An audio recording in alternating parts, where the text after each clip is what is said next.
Hello, I'm Isaac Hayes III, founder and CEO of Fanbase. Listen to what I'm about to tell you. The window to invest in Fanbase is closing. We've raised over $10.6 million of our $17 million goal. That means there's room for less than 6,370 people to invest in Fanbase for the average amount. The minimum to invest in Fanbase right now is $399. That makes you an owner in Fanbase today. Go to startengine.com/fanbase to invest. Why? Because current social apps have taken advantage of users for far too long, with content suppression, shadow banning, harmful racist content, and no real tools for monetization and equity. Fanbase has over 1.4 million users and counting, allowing anyone to reach all their following and monetize their content from day one.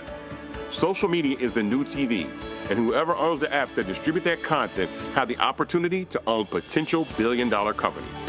While big platforms with uncertain futures are failing to serve their users, Fanbase is stepping up to fill the gap. Don't wait until it's too late. Invest now, invest for yourself and your future. Go to startengine.com/fanbase and own the next generation of social media.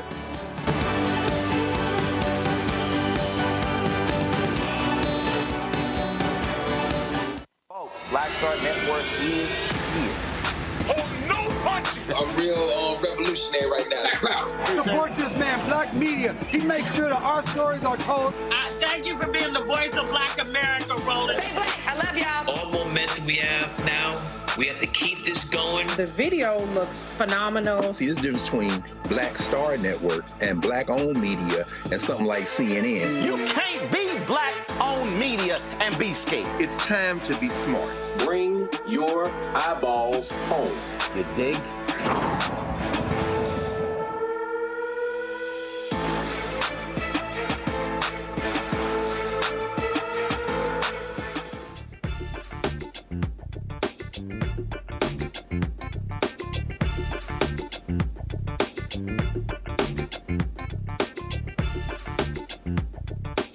What's up, folks? Today's Thursday, April 24th, 2025. Coming up on Roland Martin Unfiltered, streaming live on the Black Star Network. St. Augustine University officials, they meet with community leaders, elected officials. After we told them elected folks to get off their butt and do that, we'll tell you what happened in the meeting and what is going to happen next. Also, folks, on today's show, a federal judge tells the Trump folks, y'all can't be in the DEI programs K through 12. We'll break it down for you. Also, the Trump folks, they dropped an HBCU executive order. Let's just say it's 1,000 words of bullshit. We're going to break it down for you on today's show. Plus, a dozen states are suing the Trump folks, claiming their tariff policy is hurting the economy. We'll break that down for you as well. Plus, in California, a federal appeals court will allow sheriff's deputies to resume conducting warrantless searches of people released before trial. Lots we gonna break down. It's time to bring the funk. I'm Roland Martin Unfiltered on the Black Star Network. Let's go. He's got it.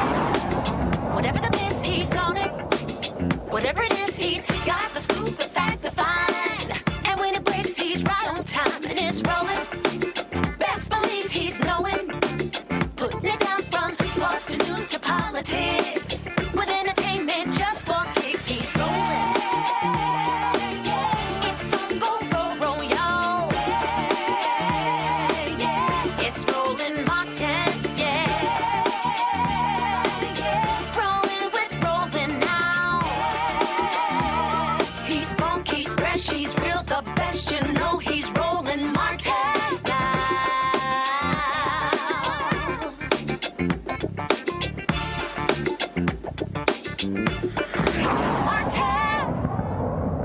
All right, federal judge has significantly limited the Trump thugs from ending DEI programs in K through 12 schools. U.S. District Judge Landy McCafferty said the policy, which the Department of Education described to educators as textbook viewpoint discrimination, is likely violating the First Amendment's free speech protections. Although the judge did not issue a nationwide order to block the policy, she has prevented the administration from enforcing it against any school that employs members of the National Education Association and receives federal funding. Her preliminary injunction comes after a short-term agreement between the administration and challengers to delay the policies of implementation. The agreement includes a certification process that requires schools to provide specific information for the judge's review and was set to expire on Thursday. At least 2 other courts are currently considering challenges to this policy. Let's talk about our panel. Joining me in the studio is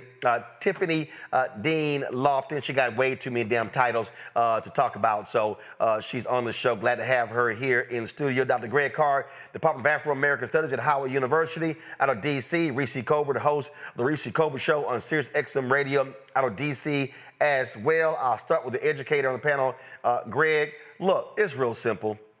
Trump, they're idiots. We know they hate DEI. The real DEI is Donald, Eric, and Ivanka. But what this is all about, it is, as I've been trying to tell our folk, it is to completely destroy the civil rights and the economic rights infrastructure.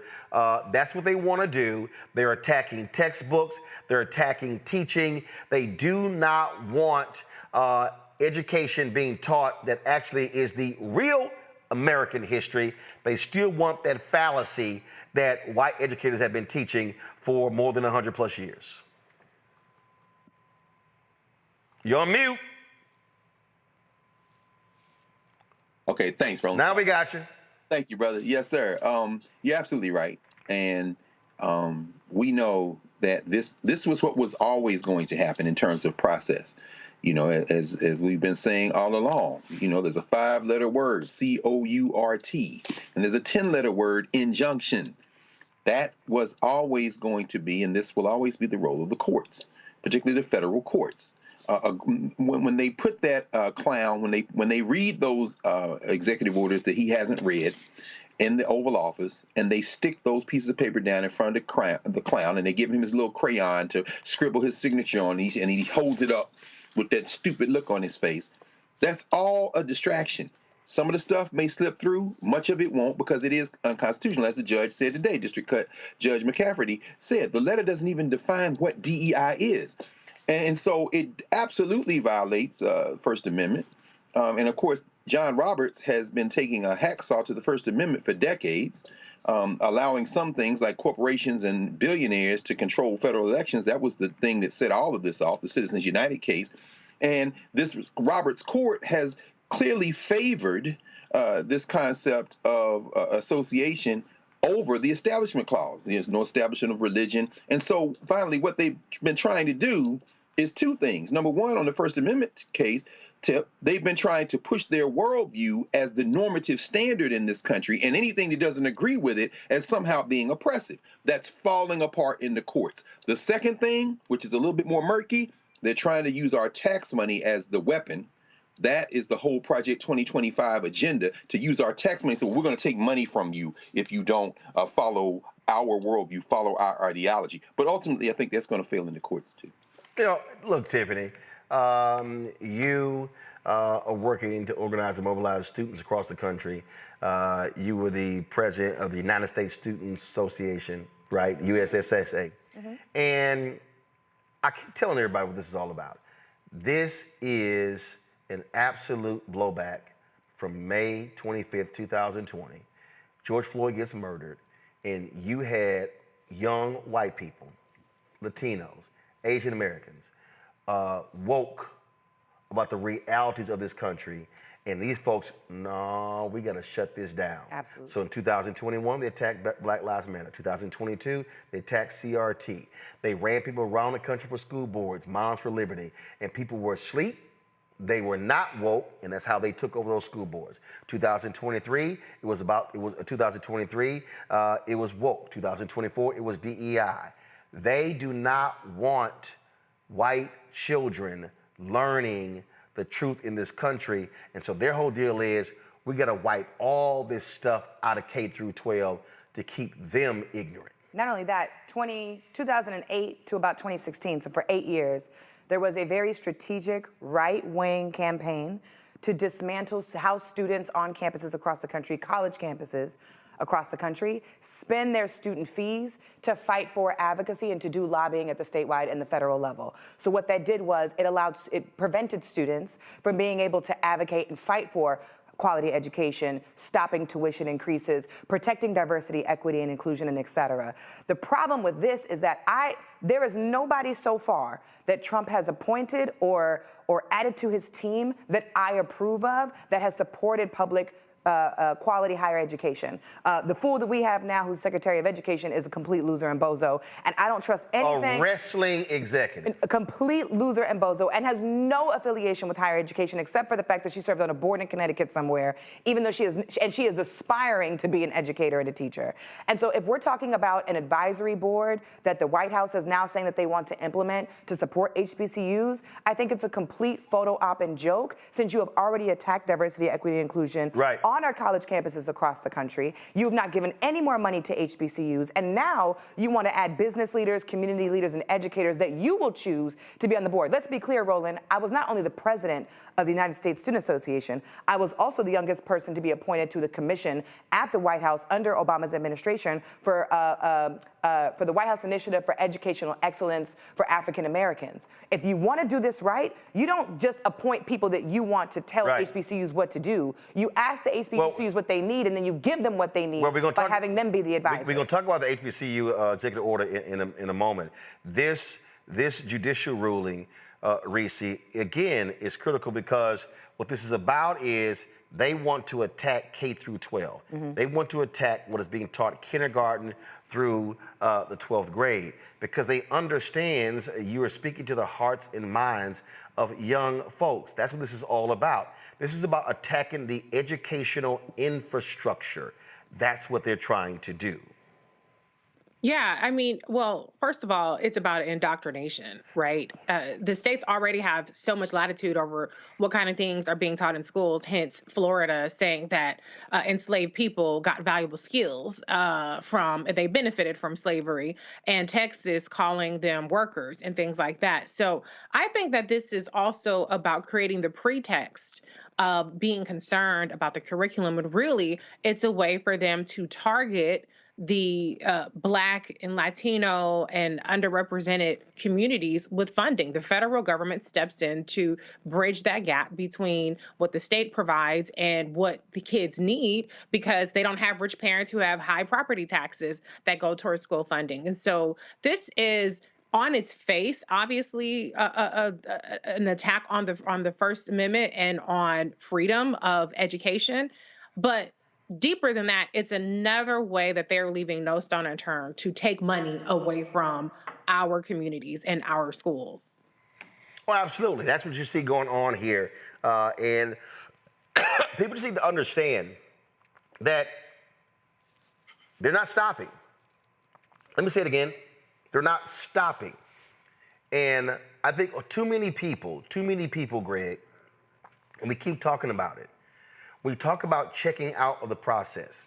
Understand, you cannot stop this if you're not in the game. Come on. You've got, right now, all across the country, there are local elections, school board elections. You've got city council elections. People need to realize that there is a way to resist what is going on here. There is a way to fight back. People are thinking, well, I don't have any power. No, massive protests, mobilization matters. I know people don't think that what happens in the streets doesn't impact what happens in the suites. Trust me, judges are watching how people are reacting. And if the reaction from people is, then policymakers then go, we can do what we want to do. But they are afraid when the people rise up and say, no, this ain't happening. Absolutely. And it takes individuals who will take on the responsibility of being that spark to sometimes sit at the center of what is potential energy in order to spark that energy. That, of course, as you have told us many times and demonstrated with your daily walk, is the purpose of the Black Star Network. And hey, Tiff, student body president at Howard was so grateful. I saw them the other day, and the invitation you extended for them to join in the organizing work that you did about a month ago. You know, they were so happy that you had reached out. And I'm making that point not only to, of course, always thank you for your ongoing work, but to emphasize the fact that if you don't have a Tiffany Deneen Lofton, then you often don't have the person who can then help other people understand that we do have the power. And Roland, you're making a very important point, particularly with this opening story, because when you talk about K-12, you're talking about everybody. You're talking about people's children, which means you're talking about the families, you're talking about the communities. And what we're seeing now with these white nationalists who don't have a constitutional leg to stand on, what you said at the beginning was very important. Moms for Liberty was able to do what they did because they were well-resourced. You had billionaires backing them. They're running on fear and hatred, and they had small little knots of people, including, as Lauren Victoria Burke calls him, the consensual manservant Byron Donald's wife in Florida, who were rallying them. But on the other side, you have everybody else in the country. And the minute you go into a school and say that you can't have curriculum that looks like the students in this school, well, that's then when you've struck a rock.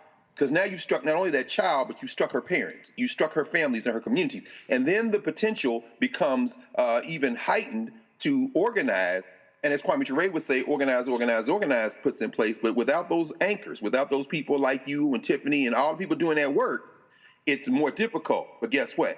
Those people are in place. And I think what we're going to see now is an increasing groundswell of organized resistance, which will ultimately overwhelm these people. But the key here, Tiffany, it has to be organized and then mobilized. And I think one of the things that we've seen is that a lot of people just sort of believe, yeah, you know, I'm posting on social, important. Sure. Hey, we're having a gathering over here. Okay, that's important. Sure. But those have to all be linked. If you're doing your thing, but you're not communicating what's over here, not communicating what's over here, then you're not taking advantage of collective action.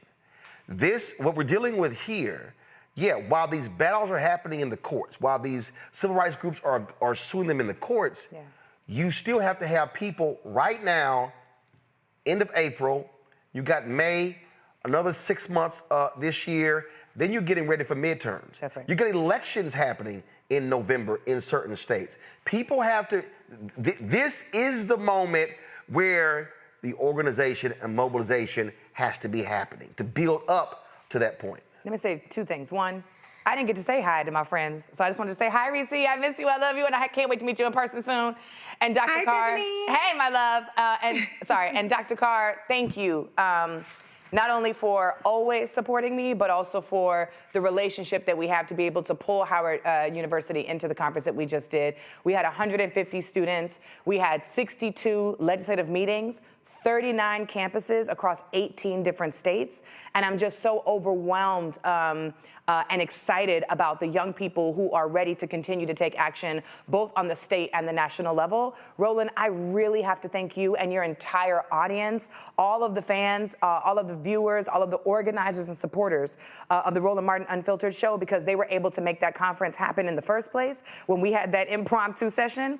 But let me say this, when you talk about organizing and mobilizing, it goes a long way. There were thousands of people who gave $5, right? Thousands of people who gave $7.50. And if thousands of people do that, that goes a long way to bring a delegation of FAMU students to come to the conference. Literally, that is how you are running your show exactly. And there's something that you didn't say that I want to add, which is we have to do the follow through.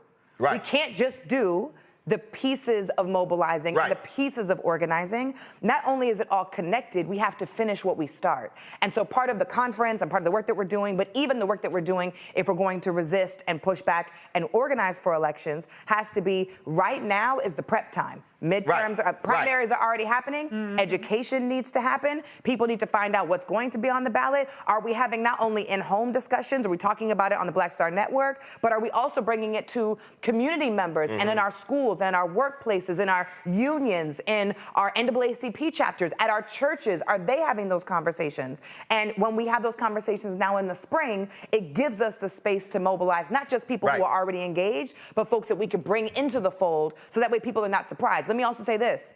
All the rules are changing while we're talking. Right. We have to have a real ID. You might have to have a passport. People are getting misinformation about how you're going to cast your vote and how you're going to vote in the election, where your polling place is going to be, et cetera. And then again, we say this every single time we get on this show. Elections are not the end-all, be-all, right? So there are town halls that are happening across the country. There are young people who are running to replace Democrats in their seats across the country. There are virtual discussions that are happening to prep people for those conversations. And right now is the time for us to be able to do that, but we cannot just organize and mobilize. We have to do the follow-through, and people have to show up in person, post on social media, donate, and have those conversations. See, Reese, that's why what I say to folk all the time.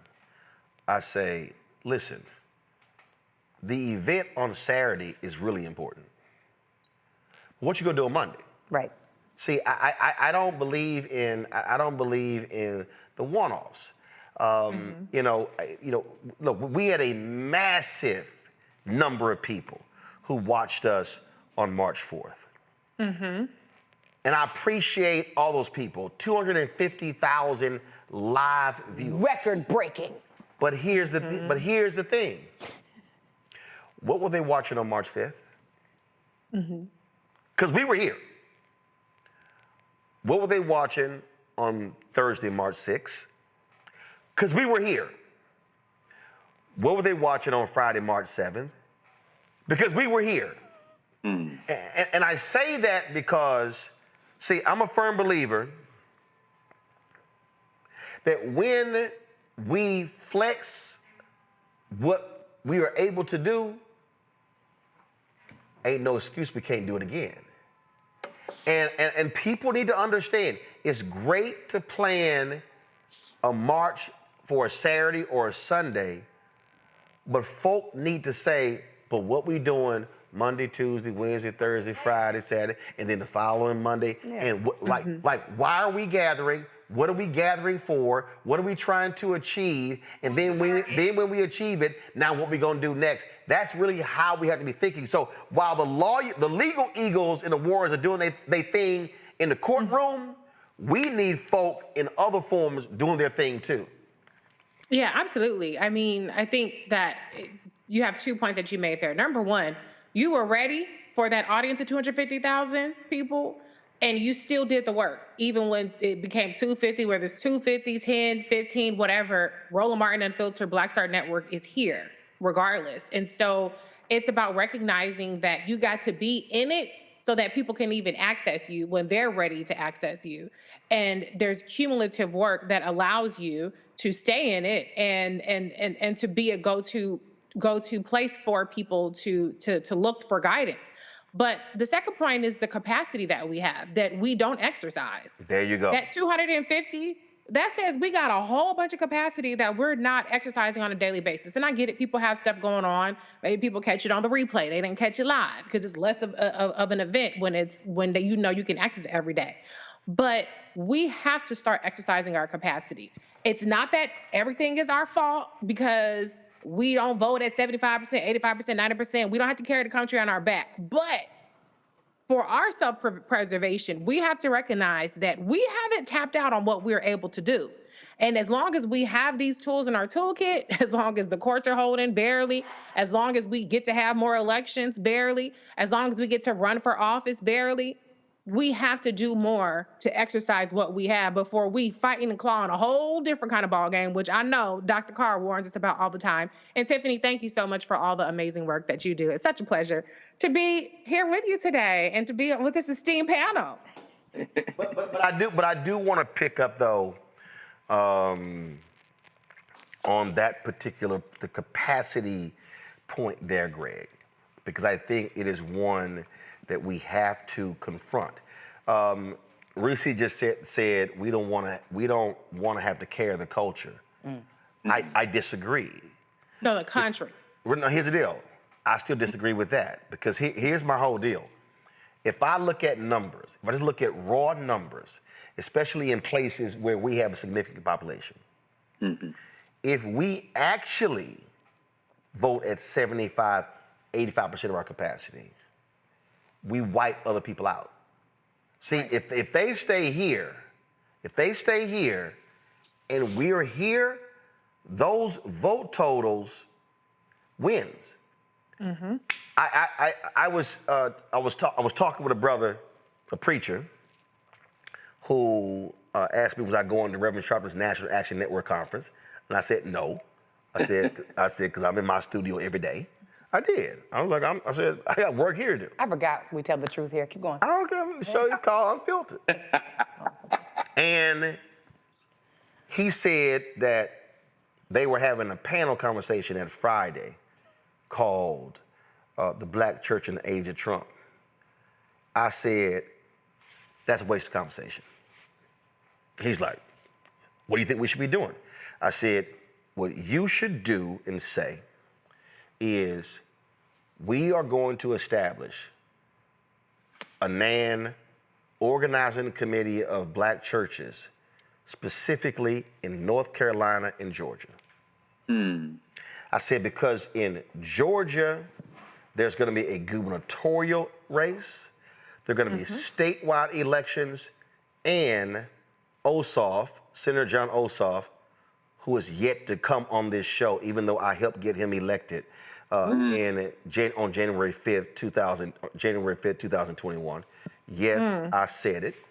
And I'm still waiting, and it's been 4 years and 3 months. The whole panel. I mean, he's likely going to run against Governor Brian Kemp. I said, so y'all need to be focused on mobilizing the black church in Georgia. Yeah. I said, in North Carolina, we just saw in November, Democrats won a governor's mansion, lieutenant governor, secretary of state, attorney general, superintendent of schools. They stopped the supermajority of the Republicans. Allison Riggs wins the Supreme Court race, but Kamala Harris loses in North Carolina. Because they cheated. I said, Facts. y'all should be mobilizing the black church, especially the black belt in East North Carolina.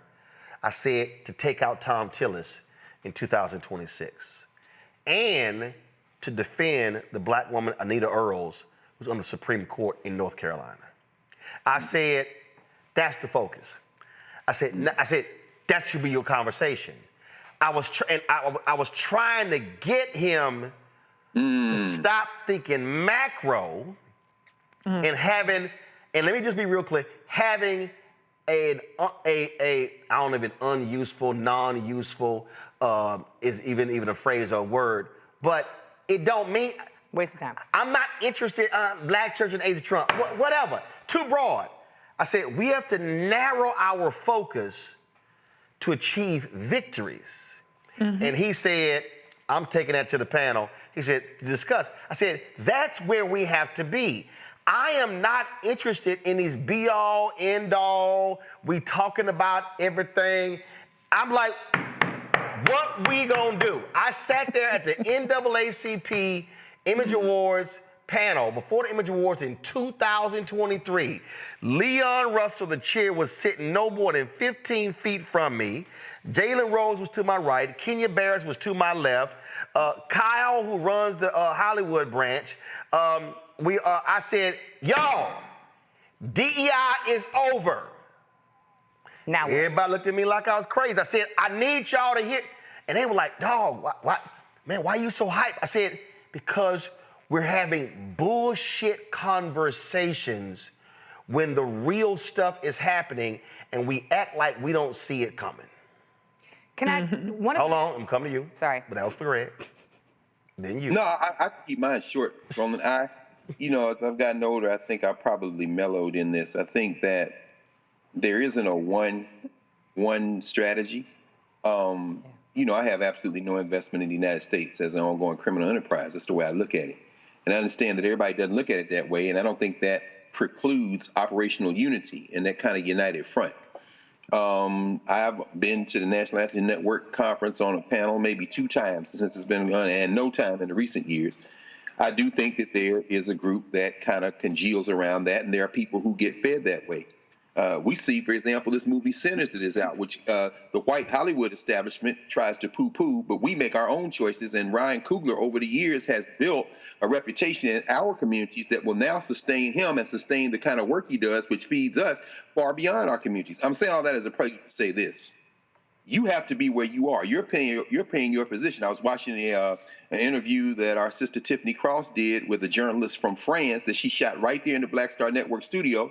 And Mike Harriet was saying the other day that that was only possible because there is a Black Star Network studio. And what I'm saying is that once we think about it in terms of united front, then an Al Sharpton or a Jamal Bryant, whether they're talking with the CEO of Target or not, at the end of the day, the messages don't have to all be the same, but when people are communicating with each other across ideological differences, across organizational strategy differences, that builds a compelling force. And I think at this point, that is what is going to allow us to continue this liberation struggle in this moment. Tiffany, go ahead. My bad for jumping in earlier. Sorry for interrupting you, Dr. Carr. Y'all know how I get when I get here. Dr. Carr, I wonder if you would agree with me. This is not a question that I think we'll talk about very long on the air because I think Roland will shut it down. But I just want to say that I agree with you 100%. About not investing in the colonial America, the capitalist society that we live in. And I really believe that we are at a place as a society, as a people, where if we are asking for anything less than this administration to step down and resign, then we're really wasting our time. I don't think there are any other solutions or Band-Aids up into the process. I think we need to just have our first time of the people saying, we don't want you to be president no more, and you need to step down. That's just me, and I wanted to offer that. When I train my students and young people in organizing and talking about power, and I also want to shout out myself for finishing an executive leadership class at Harvard University to learn all about power and organizing. We talk about how there are different modes, if you will, of organizing. So people might get involved in doing things like, giving out meals for the holidays to the homeless, or fundraising for people who might need money to pay for their legal fees if a police officer kills a Black person. And when we do that, those things are not wrong, but they never challenge or alter the relationships of power. They keep things the way that they are. And we need to do those things because our people need to keep our people. We're the only ones who got us. But then on the other end of the spectrum, where we're not challenging relationships of power, there are the things that we have to do to challenge the relationships of power, like lobbying, like calling our elected officials, like voting, like having direct actions, like protesting. I really believe that sometime soon, I know that labor has been talking a lot about having a general strike very soon, and I think there's a lot of possibility to talk about that as a strategy, as a tactic for the work that we want to accomplish, as long as we have demands. And I want to make that very clear to the labor folks who are watching. As long as you have demands with your tactics, it makes sense. But our folks need to have more of the, what are we doing to challenge the relationships of power and giving ourselves that power? And it's already been said here, and I'll reiterate it because folks need to hear it if they just joined. The only way we're able to demonstrate that power or to use that power to change and improve the situations in our communities is if we have relationships to one another. And the events that we have are great. They're important because we always want to bring people in. It's a never-ending cycle where we want to educate folks about what's happening. But if we only stay there, things are never going to change and we're never going to win. We have to be able to do the other things on the other side, which take risk, which require risk, which require us to also try things we've never tried before, which require some people to get loud and step out of their comfort zone. But we have to do those things if we're going to be able to make change. And just being able to talk about it at an event is not sufficient enough. Mm-hmm. Yeah. Mm-hmm. I mean, again, I just need people to understand. I mean, first, do I believe they're going to step down? No. I know you don't believe that, but that's fine. But here's the deal, though. I don't think they're going to. You also didn't believe that Kamala Harris is going to be the nominee for the election, and I said that too. So here we are. Yeah, but I don't. Well, no. I knew that if he stepped down, she's going to be the nominee. Of course, but we didn't know he was going to step down. I knew he was going to step down. But my point is, folks can call for that. That's fine with me. What I'm looking at is. You want to come with me to the protest? No. Because for me, how I look at it, the way I study the board is I look at who's already there. I look at how long you're going to be there. But I look at how can I place limits on your power. So as I am sitting here, I had a conversation yesterday with a state attorney general. And so how I look at that conversation, the most important position right now in many of these states is the attorney general. Because when you see these Democratic attorney generals suing the administration, it's the exact same thing the Republicans did. The Republican state attorneys generals sued Biden Harris. And it was their lawsuit regarding student loan debt that went to the Supreme Court. So what has often happened is, when we think about in terms of Democrat, Republican, and the fact of the matter is, and this is what I need some black folk to just go ahead and accept and cut the bullshit, or I'm sorry, what's the new phrase? What? No cap? No cap. Whatever the hell, I mean. You used it right, go ahead. You used it right, that's it. No, I used it right the first time. Cut the bullshit. See, I don't need to create a new phrase to say cut the bullshit. I just say cut the bullshit, okay? Some people can't say bullshit, they gotta say no cap. Go ahead. Cut the BS.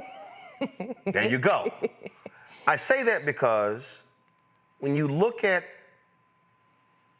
where our issue stands, y'all can sit here with all that, you a Democratic shield, you ignorant asses, come on my page, you always pushing the Democrats. Y'all, this is real simple.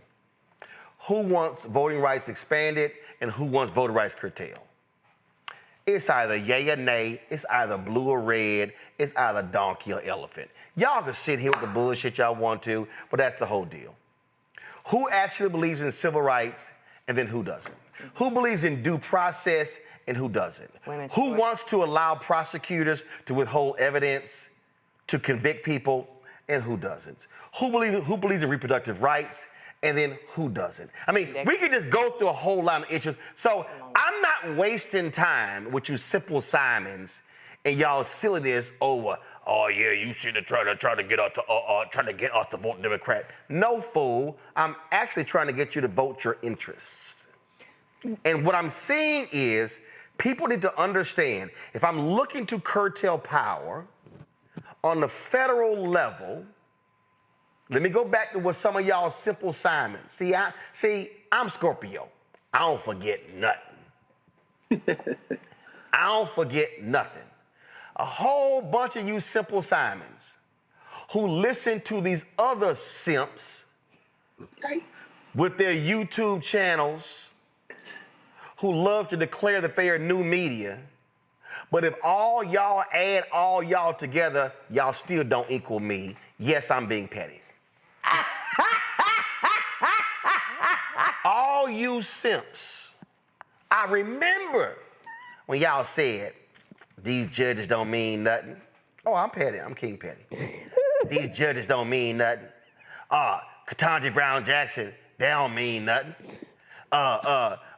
Them black federal judges, okay, Biden Harris appointed 60 black federal judges. You know, I don't know that they really not black. Judge Chunkin is all over Trump's ass. Yes, she is. We are talking about a federal judge in New Hampshire. Yes, she is. The Republicans right now are so mad that they want to change the rules. They now want to get rid of lifetime appointments for federal judges.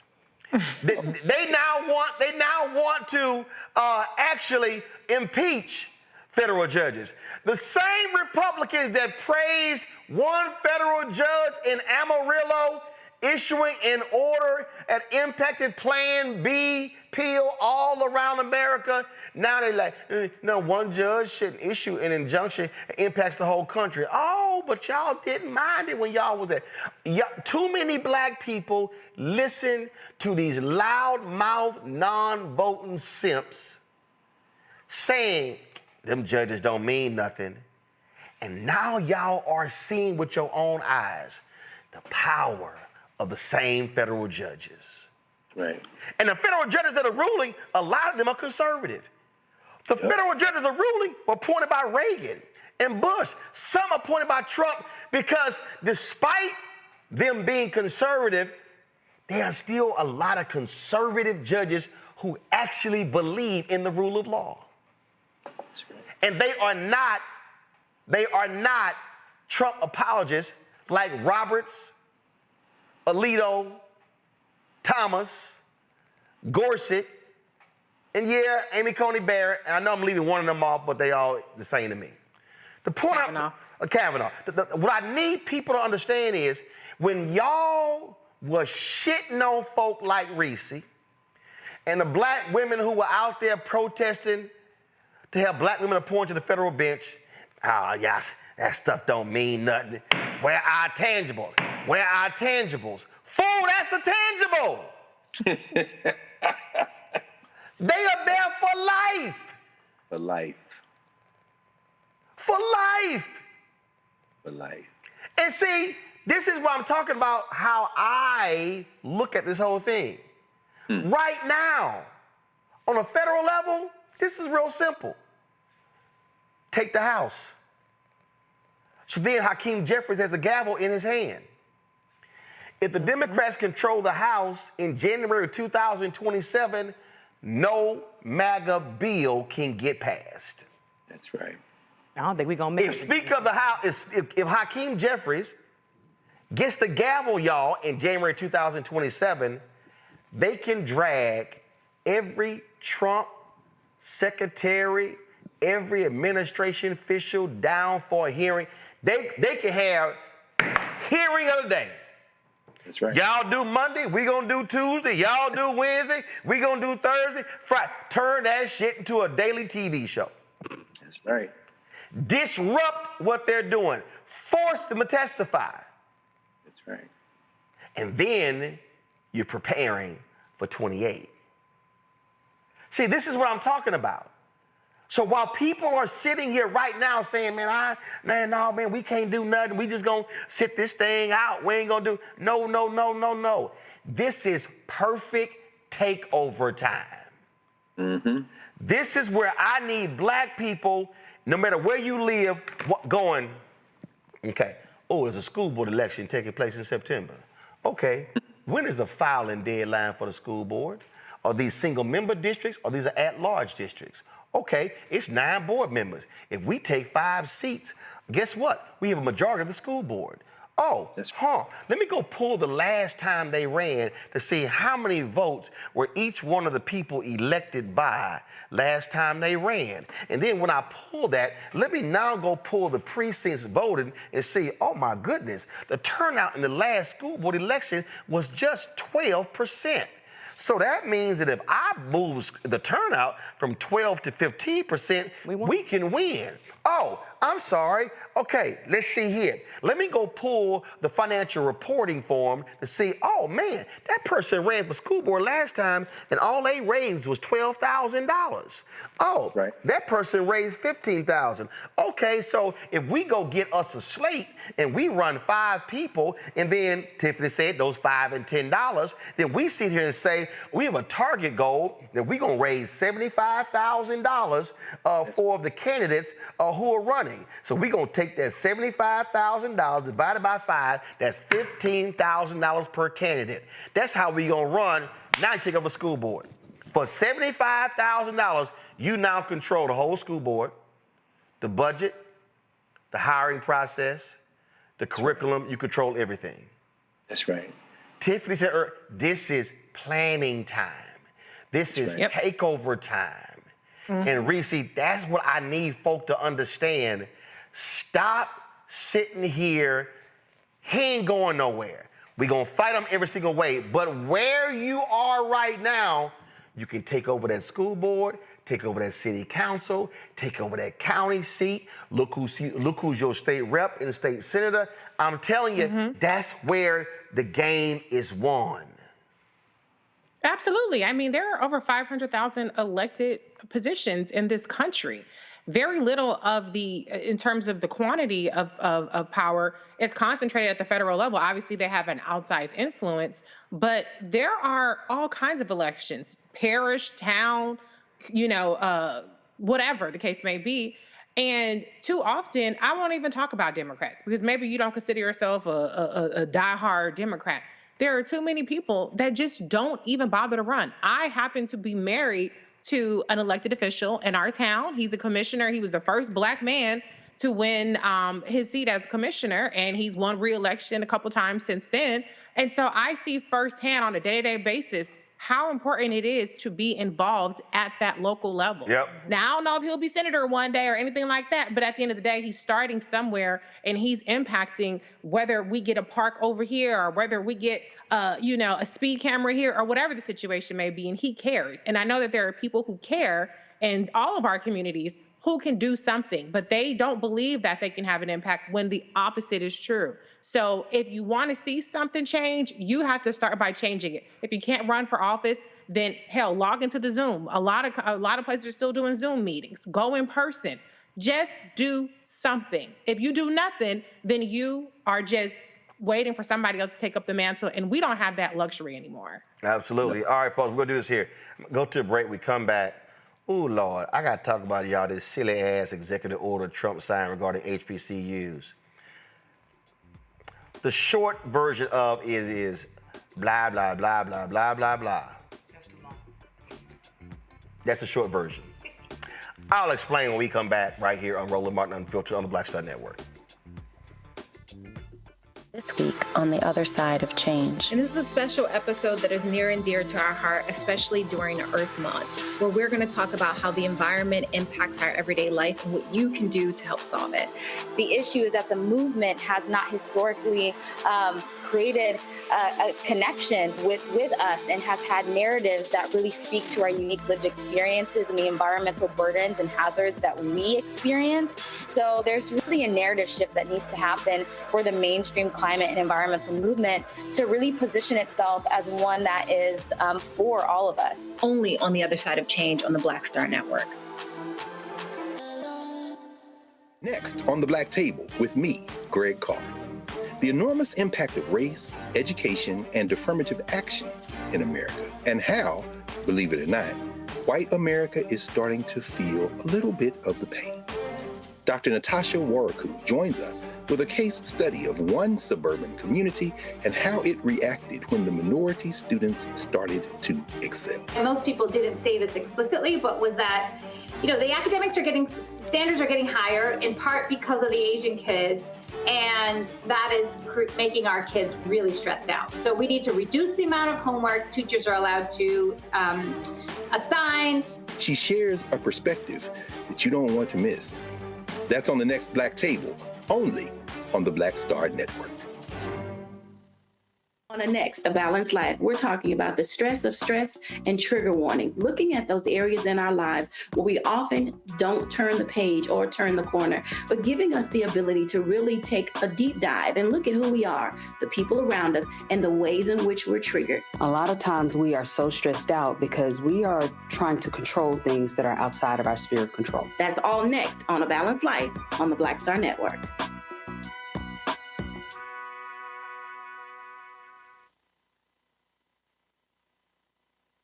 Hey, this is Motown recording artist Kim. You are watching Roland Martin Unfiltered. That boy, he always unfiltered though. I ain't never known him to be filtered. Is there another way to experience Roland Martin than to be unfiltered? Of course he's unfiltered. Would you expect anything less? Watch what happens next.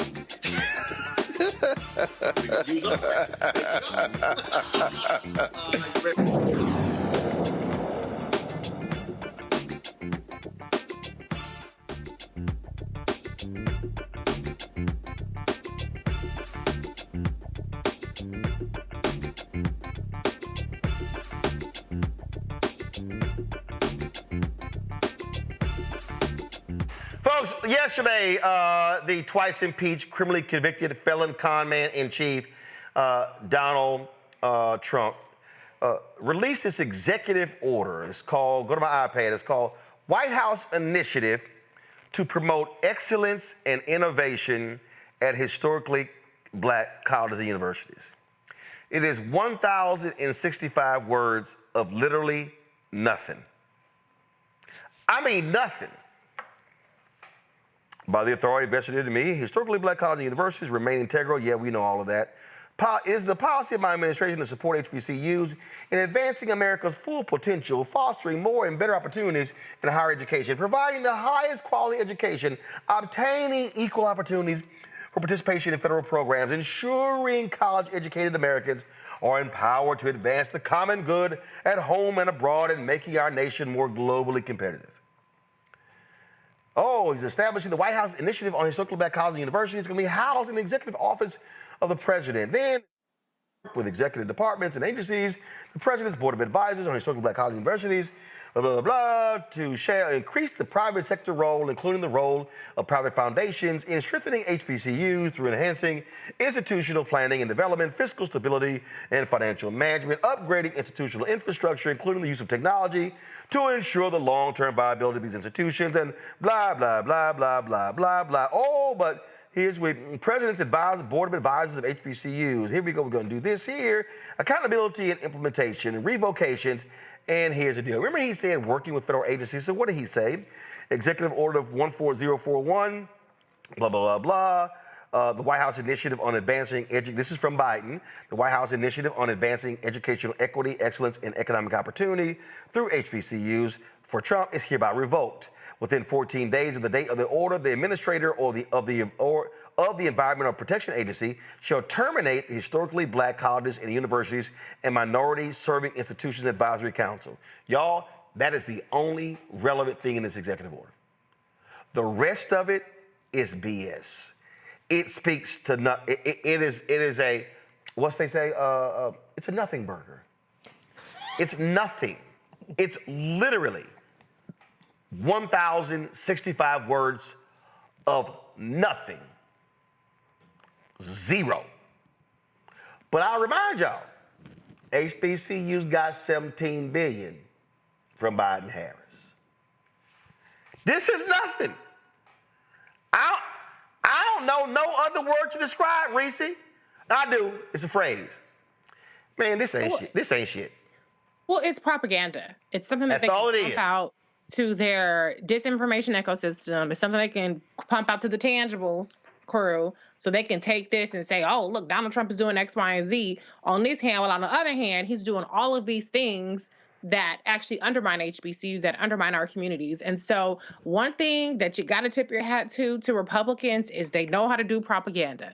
They know how to do just enough, just scratch the surface enough so that if you don't look at the devil in the details, you might think something positive is happening. But this man and his attacks on academia, period, on K through 12 education we've already covered, absolutely is going to impact HBCUs. What they're doing in terms of canceling grants that have 100 words in there, which include women, anything black, anything, that's money that's being taken away from HBCUs as well. And so this is where Republicans know how to deflect and confuse people and have all this smoke and mirrors and make that the headline as opposed to what they're actually really doing. And so it's clever because how many people are going to be watching this show and not realize the extent of how much this is bullshit? A lot of people are just going to see it. The media loves to sane wash this stuff and give that headline that makes it seem like he's doing something positive. It's nothing in here, Tiffany. There's nothing in here. It's just take away what Biden did. And I'm a little worried about what he thinks this executive order might do as it relates to giving his friends, his business partners, access and power to sort of influence what HBCUs decide to do or the direction they decide to take. There is no money attached to this executive order at all.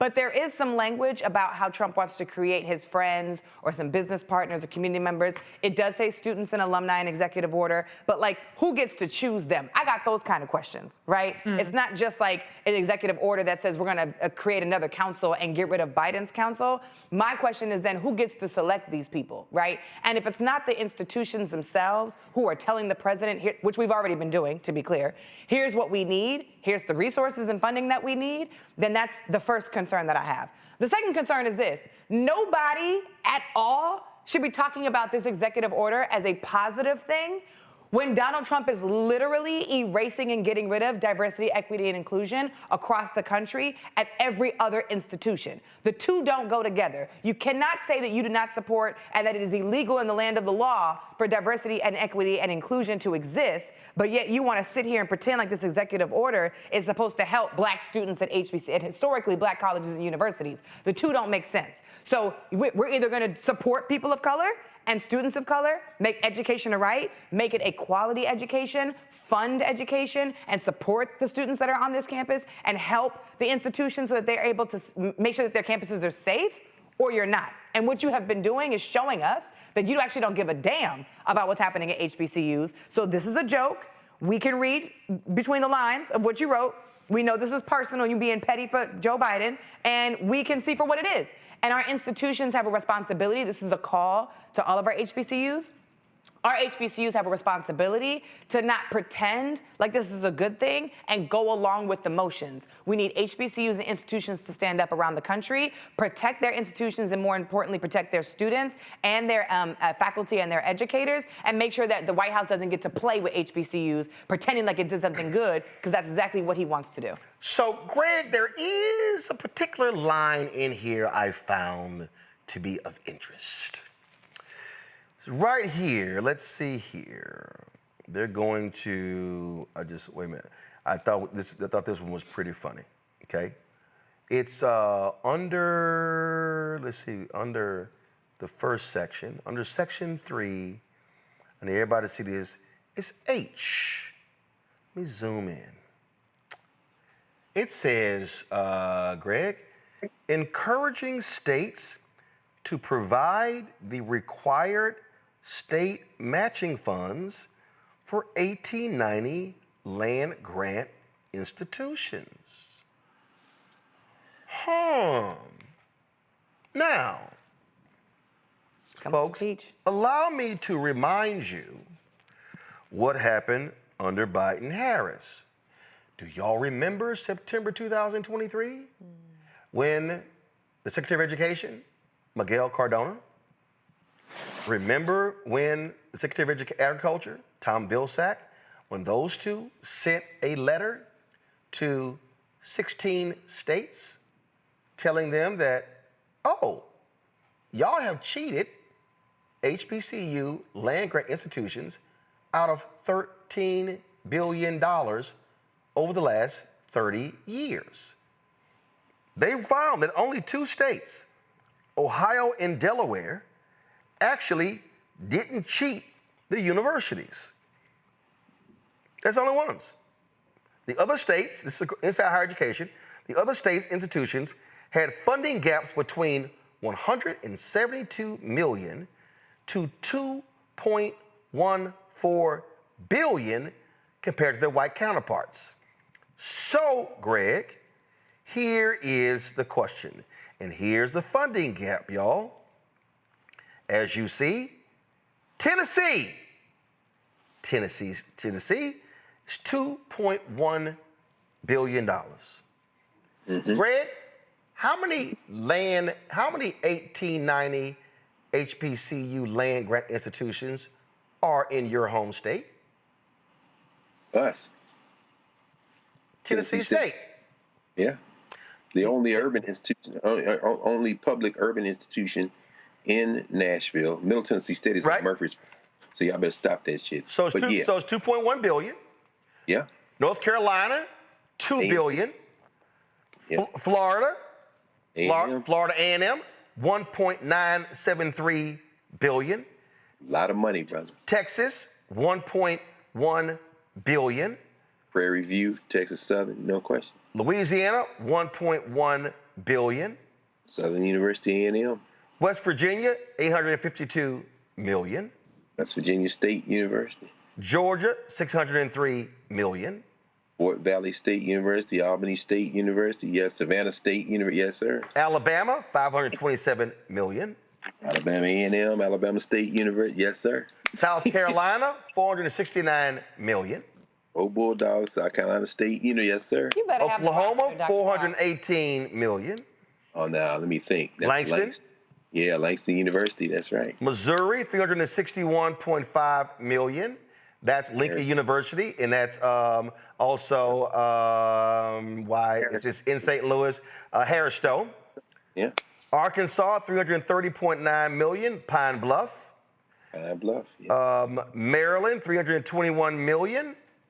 Eastern Shore, Morgan. Bowie State. Yes, sir. That's right. Coppin State.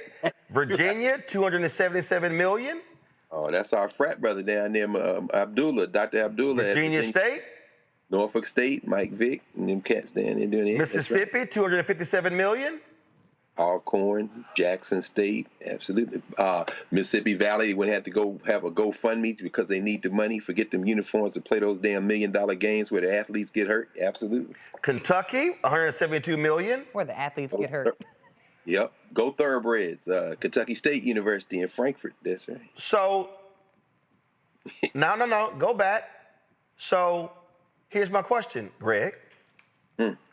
Is Trump going to call the Republican governor of Tennessee, the Republican governor of Florida, the Republican governor of Texas, the Democratic governor of North Carolina, the Republican governor of Louisiana, the Republican governor of West Virginia, the Republican governor of Georgia, the Republican governor of Alabama, the Republican governor of South Carolina, the Republican governor of Oklahoma, the Republican governor of Missouri, his former staffer, Sarah Huckabee Sanders, Republican governor of Arkansas. Oh, I hate that girl. Our frat brother, Democratic governor Wes Moore, Reese over there smiling and cheesing, governor of Maryland, the Republican governor, Glenn Youngkin of Virginia, the Republican governor, Tate Reeves of Mississippi, and the Democratic governor of Kentucky, Andy Beshear.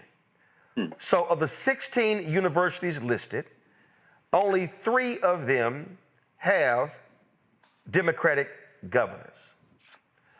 I would love to know, Greg, especially of the black maggots, and since we name calling,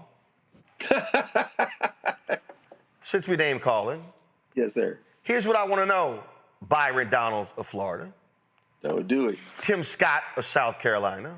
Yikes. Wesley Hunt of Texas. All 3 of you have, your states are on here. Burgess Owens, you out there in Utah, but your ass still need to be making some phone calls. How about And here's what I want to know. David Harris Jr., you real loud on social media. Hodge twins, Cartier family, Candace Owens. Oh, I ain't done. Let me just go ahead and just pull one. See, one person. Joseph Pignon, where you at? What I want to know is, and see, I'm going to go ahead and show her, because she loves showing her ass on social media. Yeah, I'm talking about you, Sharice Lane. Pro-black conservative. Got reparations now on your feed. FAMU graduate. Look at you with your FAMU. Here's what I want to know, Sharice. Are you going to use your social media, your MAGA capital, to tell Trump to give that money to your university? Go ahead, Greg. I told y'all I'm petty. No, you know the answer. But you got receipts, though. No question. No question. No, I think, well, several things. By the way, I didn't realize, I'm embarrassed to say until a couple of weeks ago, that there is a Black Chamber of Commerce, although I should have known this, in Utah. I picked up a book called Black Utah. So, yeah, I don't know if he's in touch with the people at the Black Chamber of Commerce in Utah, but there is one, Brother Burgess, so you should probably talk with them if you can get your head out from the MAGA hind parts. But I think there's several things. Tiffany, I think you focused in on some very important language there. At Howard University, the Secretary of Wrestling is the as an ex-officio member of Howard's board. So look for Linda McMahon to be around because, again, as you say, Reese, they're excellent at trolling. They're excellent at public relations. And don't expect any real pushback because Howard is holding his breath for a reason I'll mention it in a moment. And I wouldn't be surprised at all. You know, Larry Ellison, when I first came to Howard, had given some equipment and some in-kind stuff when he was running Oracle day-to-day to Howard University at the time. That was 3 presidents ago. Ellison now, of course, is vying to expand his reach and use our federal dollars to do it. So I wouldn't be surprised if he don't start sniffing around, and Elon Musk and Jeff Bezos. Because that language does kind of speak to enabling that kind of, when he's talking about free enterprise, that's basically, we're going to rob y'all. That's what they're talking about, take your public dollars. So there's that language. Speaking directly to what you raised, Roland, I don't expect him to call any of those folks because I think that executive order is speaking to picking up political points, and part of their politics, particularly these craven white nationalists, is an emphasis on select ideas, select propaganda that they are somehow friends of the blacks. Look at my African American, friends of the blacks, Herschel Walker, and these kind of clowns, friends of the blacks.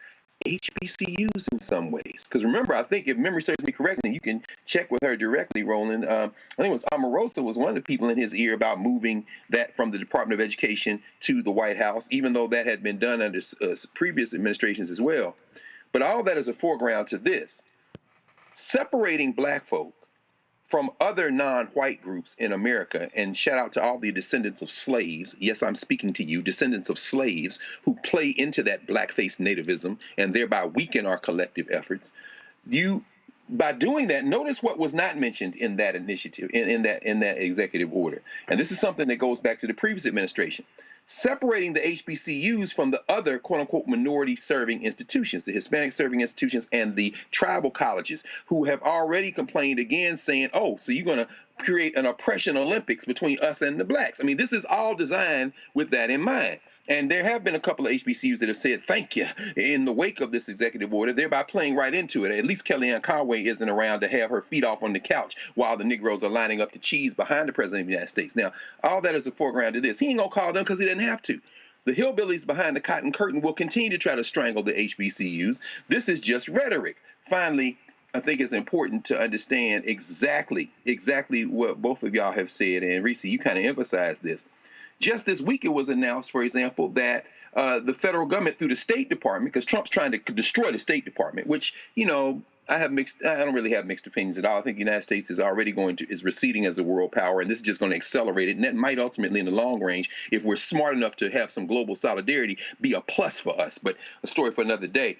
One of the things they're doing as they're pancaking the State Department is ending the contract with Howard University to recruit candidates for the Rangel and Pickering fellowships. Those 2 fellowships are used to recruit non-whites and underrepresented groups into the Foreign Service. Now you signing this executive order, the Negroes are like, hey, thank you, and you're ending the contract that created a pipeline to create black ambassadors, black State Departments, black employees, black diplomats. So we have to pay strict attention. It is rhetorical, it is useless, but there is a politics animating that theater. And I think that politics is far more dangerous than the words on this last piece of paper that the clown is scribbling with his crayon on. See, the thing for me here, Reese, is, and this is why I tell folk, y'all, I don't get excited about sheets of paper. I want to know the details. And the reality is, and let me be real clear, and I've said this to black Republicans, we are still constituents. We are still taxpayers. We as black people, even though we were the smartest folk in America and not voting for this phony fraud, we knew what was going on. But we still are owed, we still are owed a whole lot. Daryl Scott, I'm talking to you too. Where you at? Not where the fans at, where the MAGA's at. Where the black MAGA's at? What? See, he talking about it. Y'all, no. Since y'all gonna be in the room, kikiing, Harlem shuffling, because we know y'all can't do boots on the ground. No. Since y'all in there, are y'all gonna ask for the $13 billion? And since all these Republicans are playing the bend over game with Donald Trump, when they were voting on the voucher bill in Texas, that scam, Trump phoned in to the House Republicans. Y'all vote for this bill. Okay, Donald, tell Greg to release that money to Texas land grants. That's right. Come on, Byron. You supposedly running for governor? Tell Donald to call Ron and your wife, his wife, the co-governor, to release that money. Come on, Darrell Scott. Tell Trump to call Lee in Tennessee. Come on now. Come on, Cartier family, all you little young boys, y'all be running y'all mouth. Tell Trump to call Brian Kemp and give Georgia that money.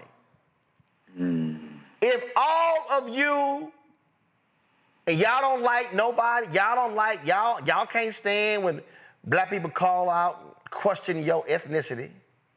All right, show us something.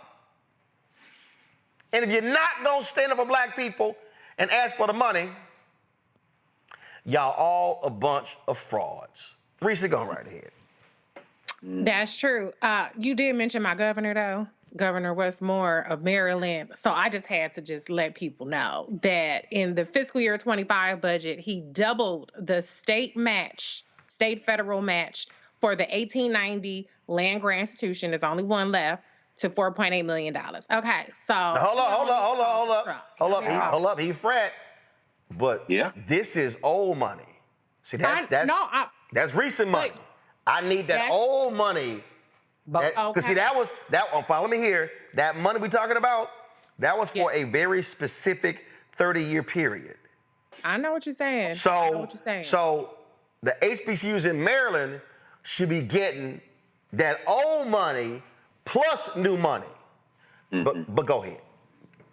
I'm saying that he don't need a call. He already on the job. That's what I'm saying. Now it's 321. So it's the fourth lowest. Still need that check. Okay, well, he on the job. Okay. So, anywho. I'm going to send him a text, too. Go ahead, do it. I got my governor's back, okay. No, but anyway, to your point, yeah, I mean, if y'all supposed to be the Negro Council to Donald Trump, then Angela Stanton King always running her loud ass mouth. You in Georgia? Where you at, Angela? Little Michaela Montgomery stood your ass outside of that Chick-fil-A with Trump.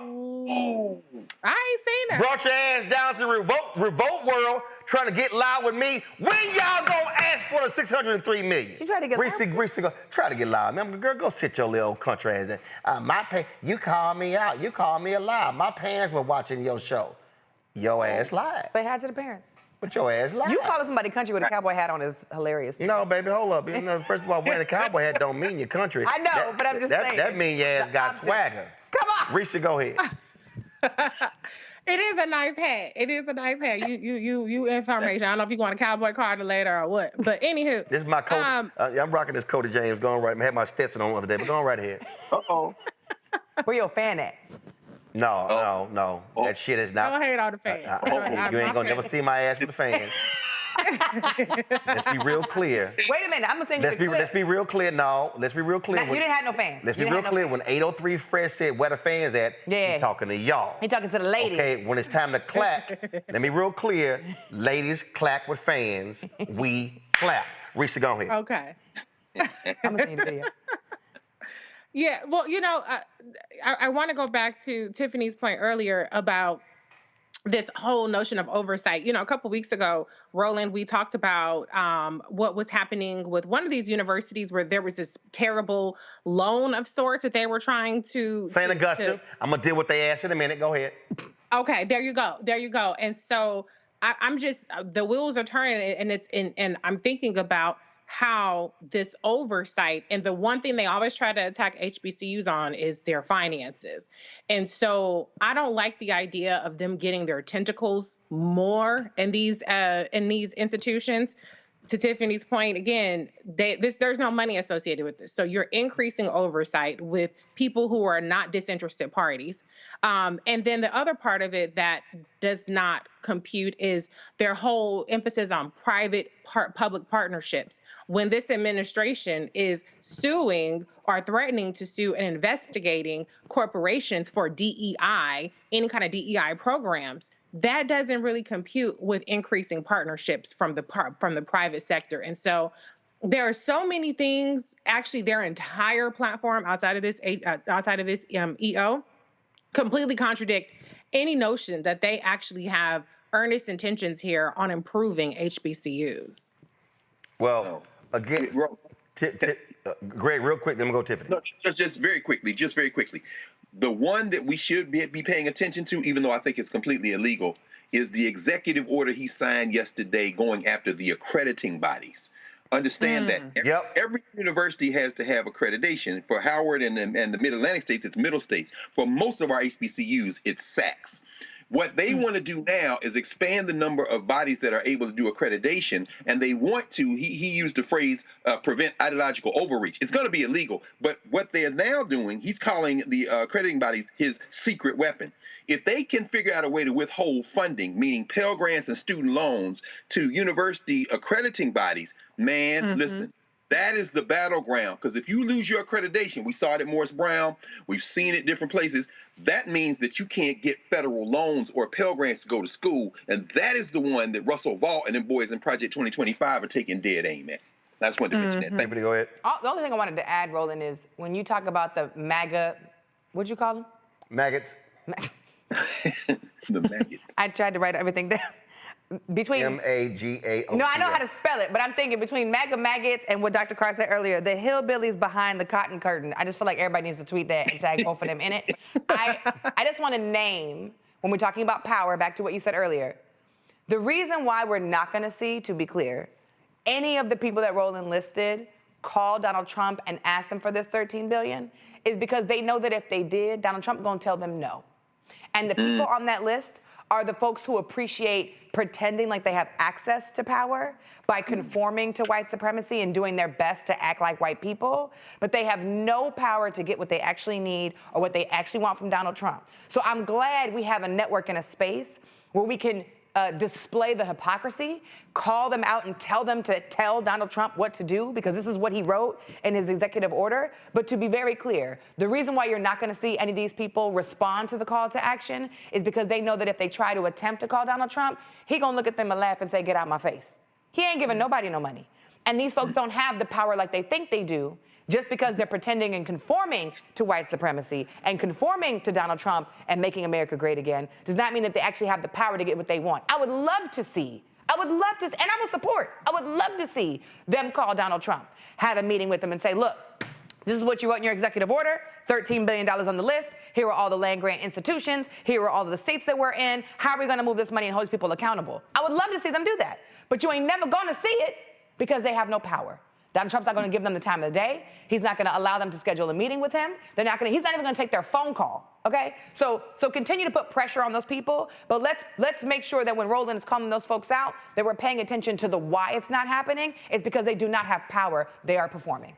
Oh, absolutely. So, and again, since y'all love to stand there knee deep in your blackness,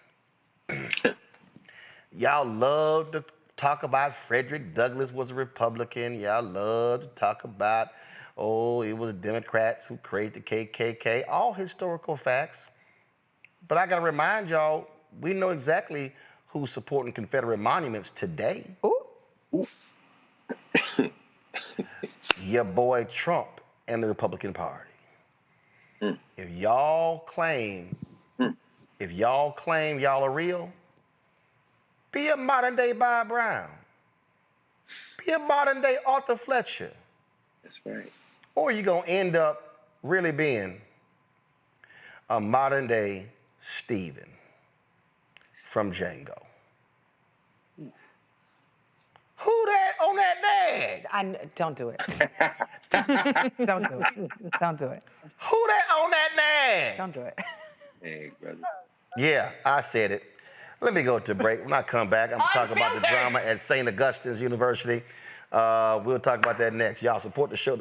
Support this show. Y'all know ain't no blacker show out here. First of all, ain't no other daily black news show. It's also black owned. Talk your ish. That we ain't got to ask nobody permission what we talk about. Come on. Or what we wear. Come on.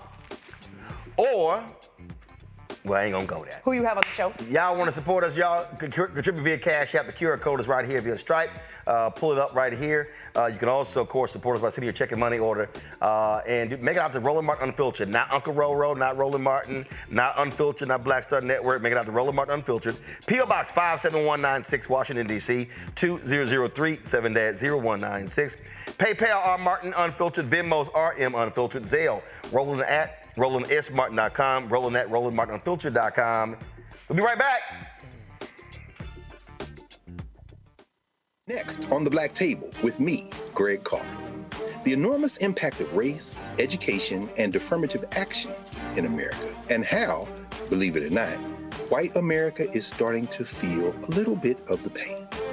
Dr. Natasha Warriku joins us with a case study of one suburban community and how it reacted when the minority students started to excel. And most people didn't say this explicitly, but was that, the academics standards are getting higher in part because of the Asian kids, and that is making our kids really stressed out. So we need to reduce the amount of homework teachers are allowed to assign. She shares a perspective that you don't want to miss. That's on the next Black Table, only on the Black Star Network. Hey, what's up, y'all? I'm Devon Frank. I'm Dr. Robin B., pharmacist and fitness coach, and you're watching Roland Martin Unfiltered.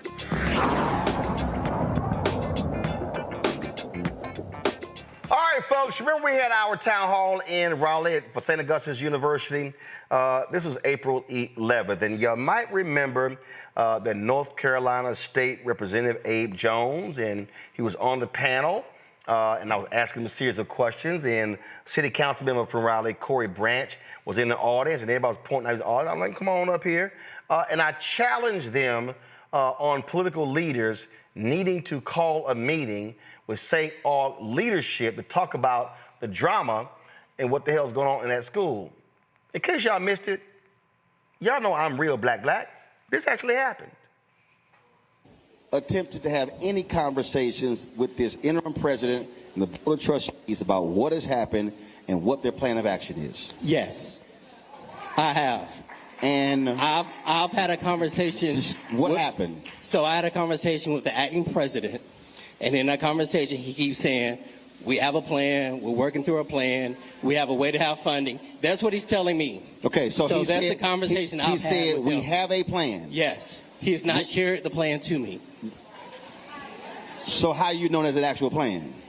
How do I know about actual plan? I don't, because he hasn't shared it to me, but I've had the conversation with him. Okay, so are you willing to join with the state rep, have a political delegation call for the interim trustees to literally come to your political delegation to explain how do we get here with documentation, and then also lay out to y'all what that plan is, because that campus being empty, let's walk this through. First, has an impact on the community when it comes to sales tax.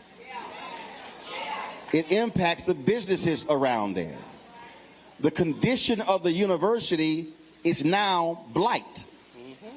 So are you willing to do that in the next 10 days? I will meet with them tomorrow. I mean, I have no problem. Anyone knows I'm not hard to find. No. So yes, 10 days. I'm talking about. I meet tomorrow. Okay. Okay. I got this, y'all. So I'm not gonna say tomorrow, because I want you as the councilman, you as the state rep, the state senator, and whoever the county leader is.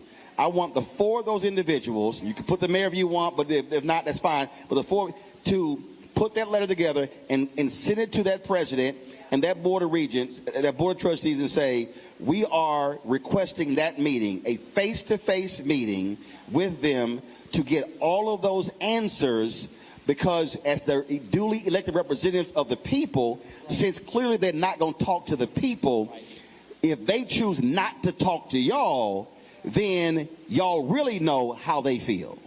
And if I can say, I've actually, their past chair of their board and their current chair, the 2 times I've interacted with them, I had to introduce myself to them because they don't know who's in Raleigh is in leadership. Oh, no. Here. So they gonna know now. Yeah, they know now. But that's my point. No. That's my point. I mean, at the end of the day, if all you keep hearing is they're unaccountable, they're not talking to anybody, as political leaders, that's the level of pressure that needs to be placed upon them to get those answers. Because again, we're talking about whatever decisions that they make with that school and that property has a direct impact on that neighborhood and the city. Well, guess what? I said in 10 days. It took them 13.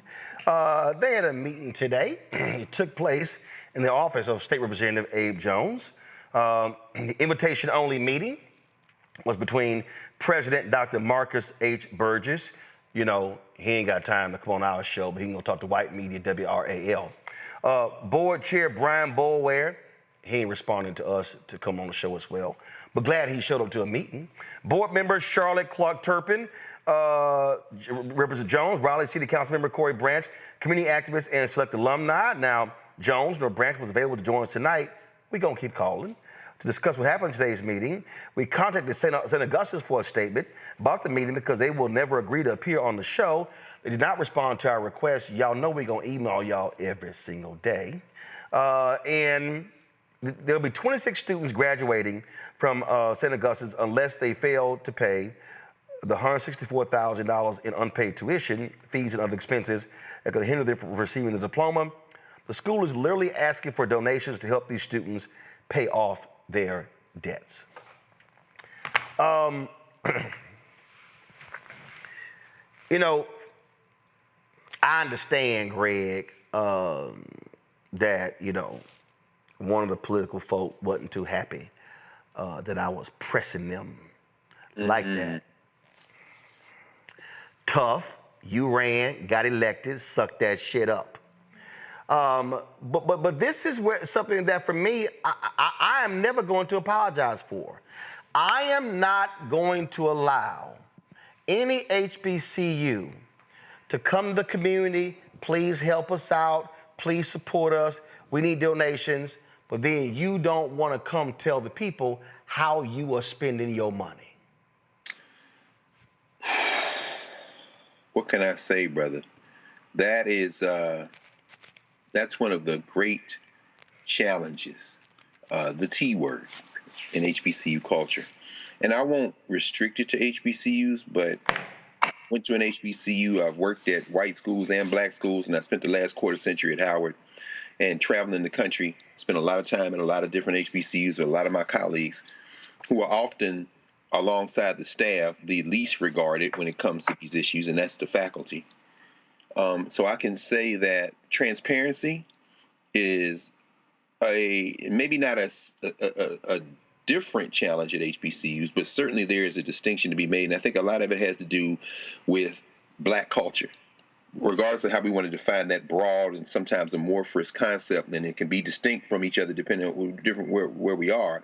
But there is a sense that there's this obligation on two fronts when it comes to black institutions.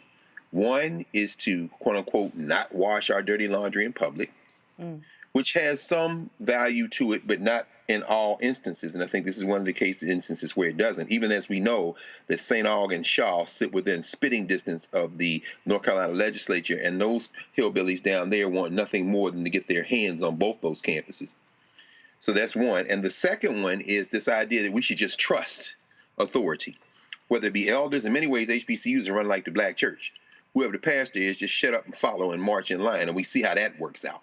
So you see that converging in a moment like this. And when you show up on a campus, what you bring is that air and that sunlight And ultimately, it creates short-term pain for those who are in it for the wrong reasons. Selfish gains. They'd have made a side deal. Some white woman promised them a couple of tickets on a cruise, or maybe a ride on a Learjet, or maybe $5 worth of stock and whatever they're going to do at the campus once they take it over.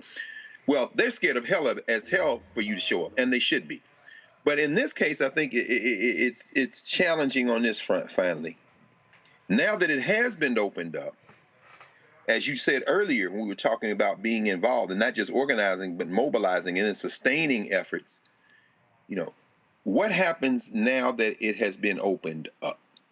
Because clearly the forces that want that campus have not yet completely revealed themselves. And they are not the trustees. They are not the president and the current administration. They are those white, well-resourced forces that want that campus.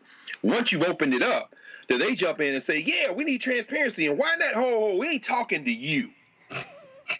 We're not talking to you. And that's where everybody listening to this now has to jump down and get completely involved. Because I'm telling you right now, on the campus I work on at Howard University, they're holding their breath.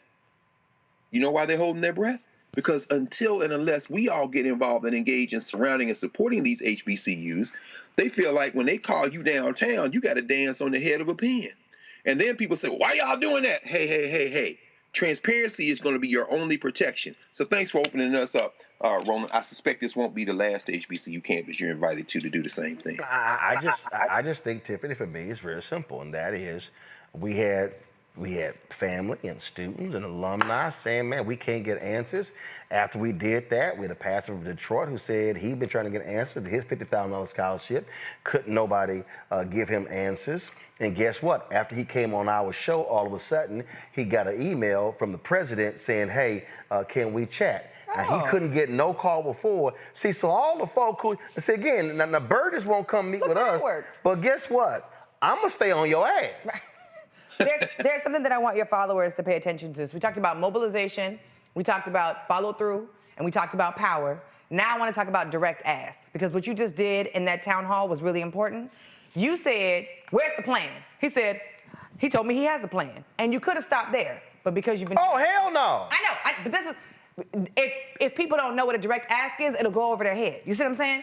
You say, where's the plan? Oh, you got it? Okay, cool. Well, what's his executive order mean? Oh, he just wrote he supports HBCUs? Oh, HBCUs? Okay, well, cool. first of all, Representative Abe Jones, we didn't show the first part. He was like, well, I can't meet by myself. I said, okay, all right, this is how I want you to meet with. Well, it can't just take me. Okay. And then they were like, I said, well, who's city council member? They were like, he right here. I was like, are you the councilman?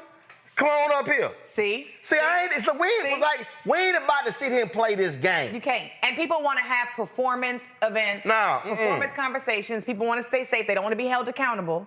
And not only that, it's important for people to pay attention to how you ask the question. You gave them a deadline. You told them who needs to be in the meeting. You told them what the outcome of the meeting needs to be. Let's be very clear. And you didn't just do it because you're a journalist, because anybody could do that. We watch Gary Chambers do that all the time at a city council meeting. By this day, or with this person, by this time, can you have these things? And so the direct ask is really important so we can get to the clarity. And last thing, there's a lot of people having conversations about what the problem is. And you have demonstrated, whether it's right or whether it's wrong, whether it's a good idea or whether it's going to help us win, you have an idea. Y'all need to gather and have a meeting, and then look what happens. The meeting actually took place. Now, 13 days is nothing to fuss at. That's fine, it happened, and it happened.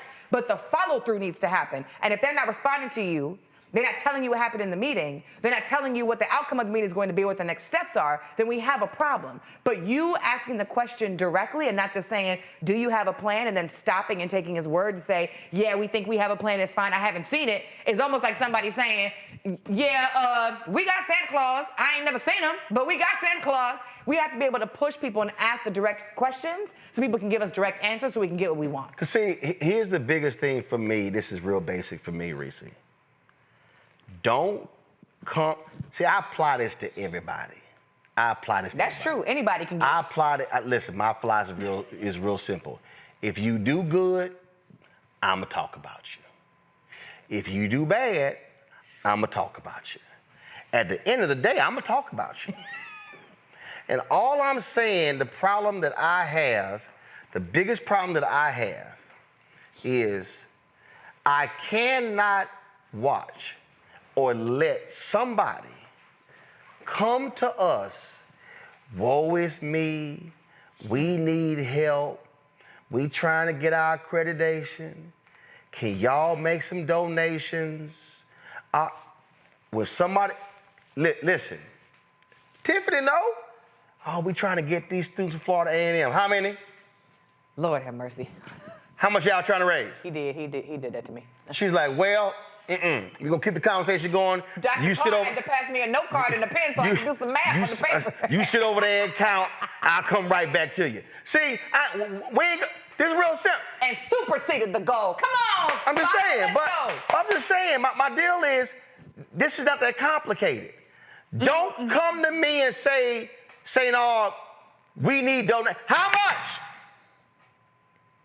How much you need?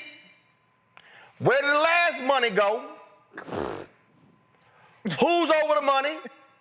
Who approved? See, we ain't doing all. This is my problem. Come on. And I heard this crap from Bethune-Cookman. And then they tried to get smart. That's right. I'm going to go old phrase. They tried to get smarty-yard. Never heard that. It's a smarty-yard. Watch the Chris Rock Bring the Pain special. You see what I'm talking about. Greg know what I'm talking about.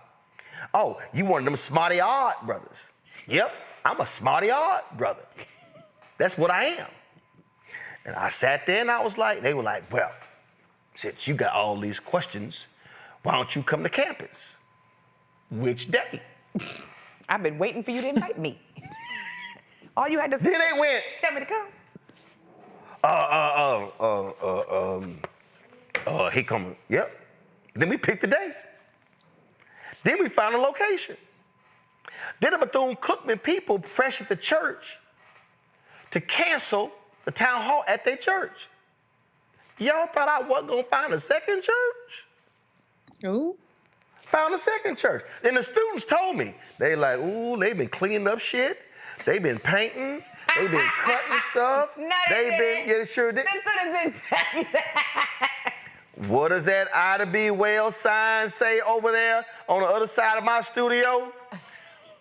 Here we go ahead and show that sign. I told y'all, what does that sign say? I keep telling y'all people, we are not playing with y'all. If y'all want to sit here and play games, we ain't playing with y'all. That sign is real, that art piece is real clear. Can I get a shot of this art piece, please? Thank you very much. It says, the way to right wrongs is to turn the light of truth upon them.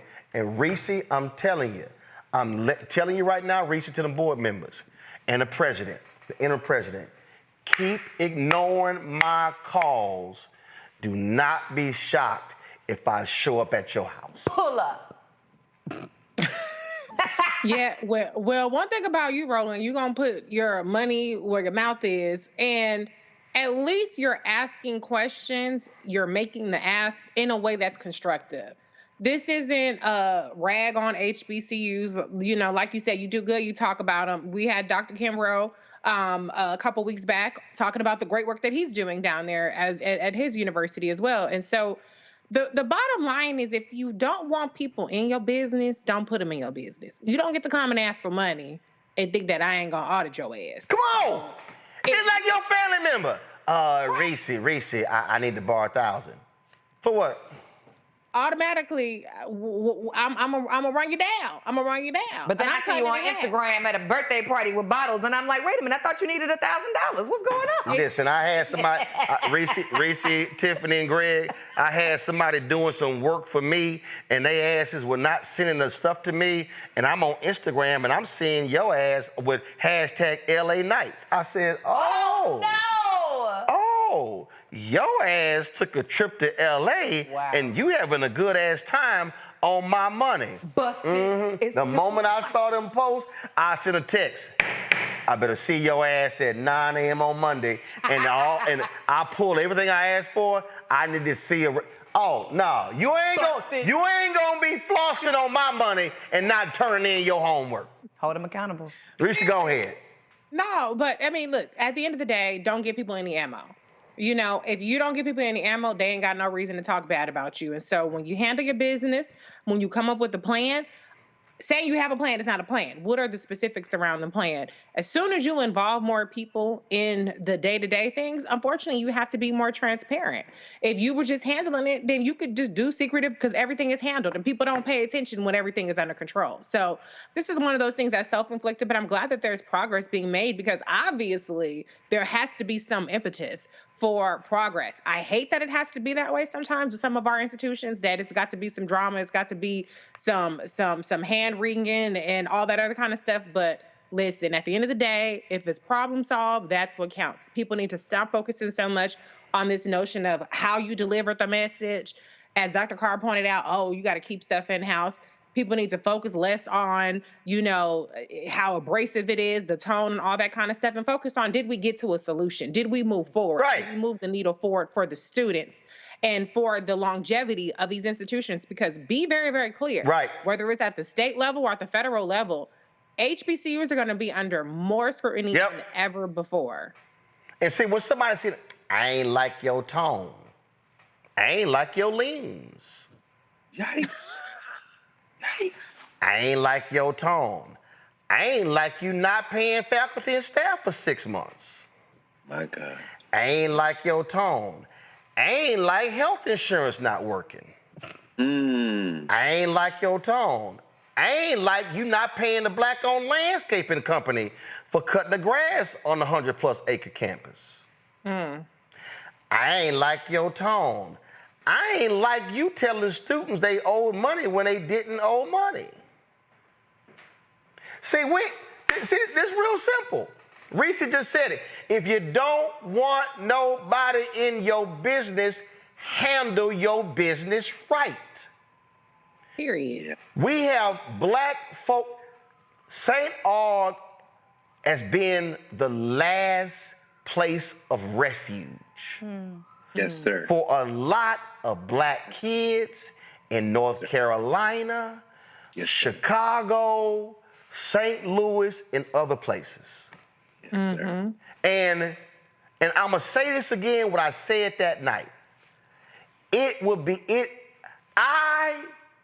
would be embarrassed to no end that if I was an administrator or a board of trustee at a school founded with the pennies and the nickels of formerly enslaved people of African descent.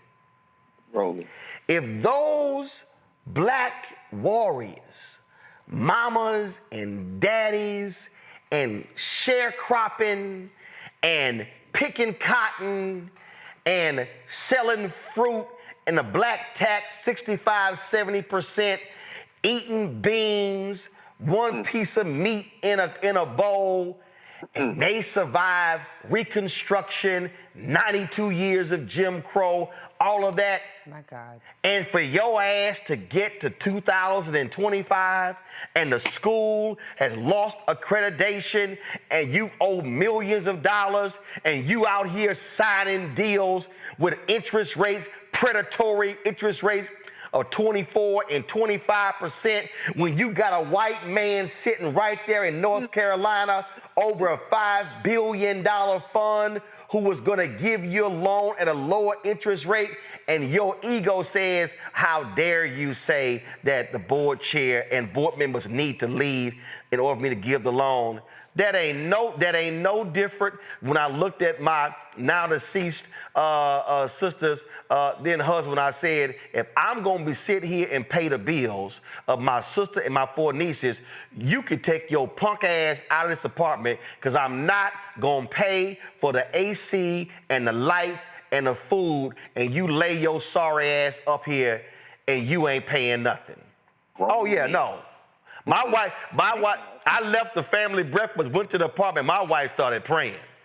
R.I.P. She knew where I went.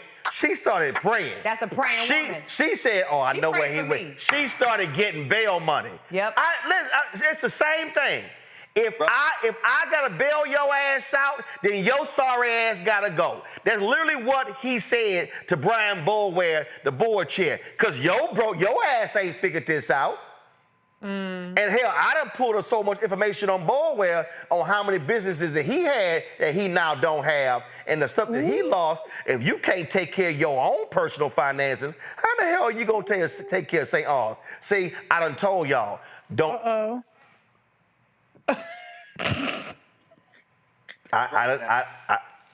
can't. You had to stop yourself? I know. I ain't never seen Roland No, because I had a flashback to Papa Pope on Scandal when he said to Edison, "Don't make me angry." Oh, you ain't even angry yet. This is what? No, that ain't angry. No, right now I'm just highly miffed. Oh, okay.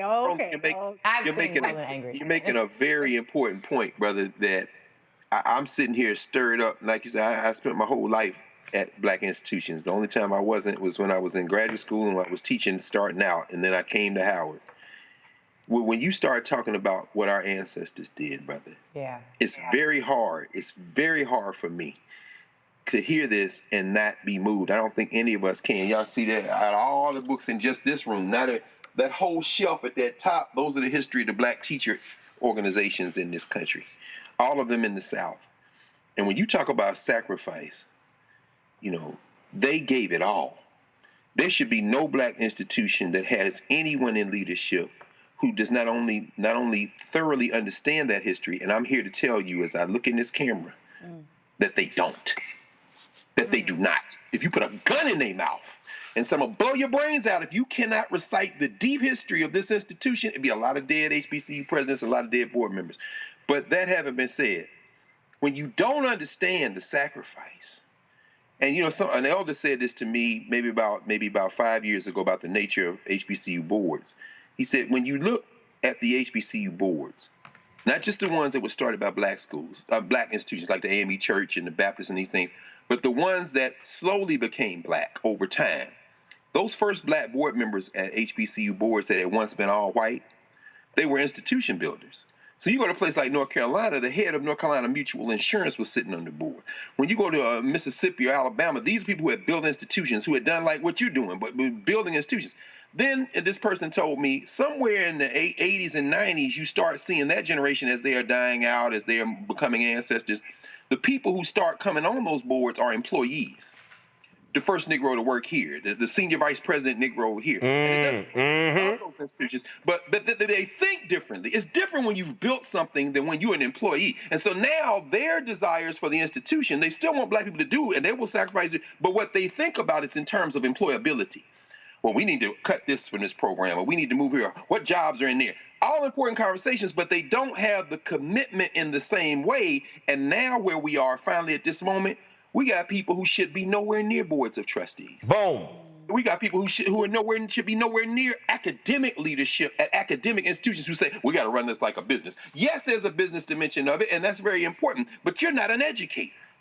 We're at a crisis now with our black institutions, Roland, and I'm going to be quiet now, brother, because when you stir up those ancestors, brother, I tell you, man, it makes me to the point where I need to stop talking, because that's too much, brother. No, it's not. It's exactly what we need to hear. Don't stop talking like that. Yeah, that's why when I walked on that campus and I was like, man, ain't nobody here. Like, Carol said the students weren't on campus. I mean, you hear that. Sure. It was deserted. Wow. And then how you sitting here charging folk full freight? I done told y'all. That's how I felt about a lot of the campuses that charge full tuition during the pandemic. I'm trying to listen. This is about full accountability. That's all. This is full accountability. And so folk want to sit here and again play these games. They ain't what I do. And I look. We didn't have to go down there. We didn't have to spend money to have this town hall. And Reese, you're right. And y'all turn the audio of my iPad up. And I'm telling y'all, the reason I froze, I'm telling you, Joe Morton came right into my head. And I remember this scene right here. Oh, Lord. Don't make me angry. That's what I thought. Look at the fear on his face, though. That's all I'm saying. Look at the fear. That's all I'm saying. You see how stuck he is? That's Norm Lewis. That's all I'm saying. How do you do it? Say it again. Don't make me angry. Just like that. With the pause afterwards. Then you know. Listen, that's what parents look like when they tell their kid, hey, cut it out. Hey, I ain't. That's exactly what it looked like. Listen, we gonna close the show out, but I gotta give y'all this last story. I told Kara this story last night. So first of all, tomorrow is my daddy's 78th birthday. Happy birthday, Daddy. So we're having a party in Houston on Saturday. True ass story. So I need y'all to understand. This ain't me. This ain't me. You model what you see. And so, depending on what your role, you model. So, I'm a high school senior, and I'm working at Slave in Hell. Uh-oh. Also known as Steak and Ale. Oh. So, that's my family. We call it Slave in Hell. Only people fast food know what you just did, Roland. Anybody ever worked fast food got another name for the place. Oh, yeah. So I'm only working at Slave in Hell to make enough money to get my high school class ring. That's the only reason I'm working there. Okay. So we had already made enough money, so like fine, we pick up some extra. So it was Thanksgiving. So we were gonna travel to Kansas City for my grandmother and our relatives there. Now my dad was like, oh, your ass ain't staying at home just to work at Slave in Hell. So I went to a coworker and said, hey, can we swap, whatever? And the coworker agreed. So I get back, I roll up to Slave in Hell to look at the schedule. Homeboy pops out. He's like, hold on, you got fired. Because the person didn't do this, so yeah, you got fired. And I was like, shit, I'm good. I already got the money. I already made enough money for my ring, so sure. Yeah, all right. I will get my last check. Now, you got to come back next week. So I now know it's really about to be a problem. So I walk outside, tap on the window. They ain't gonna get my check.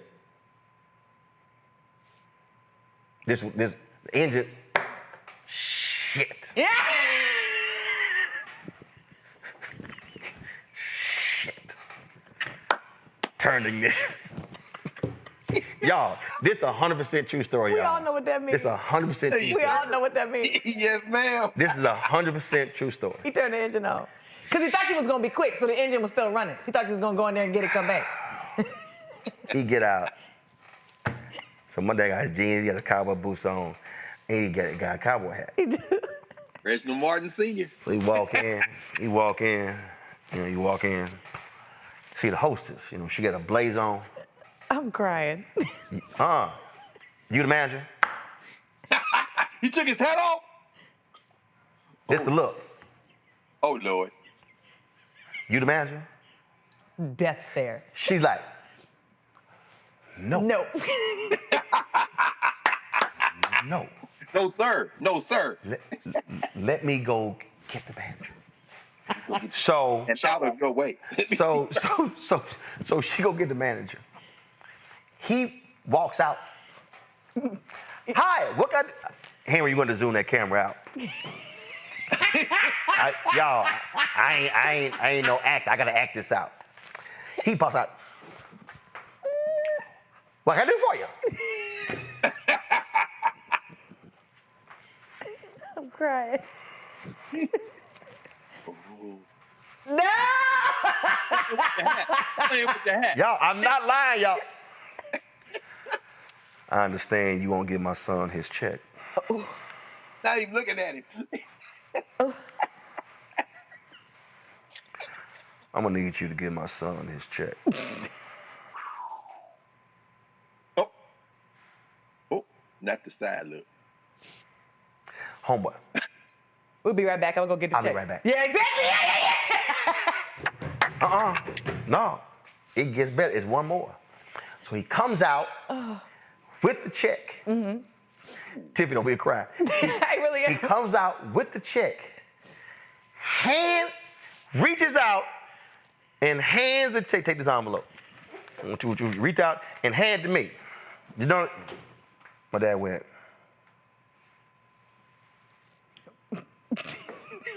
I gotta give it to the person the check belongs to. Give it to me. Hand me a check. With the hat back on.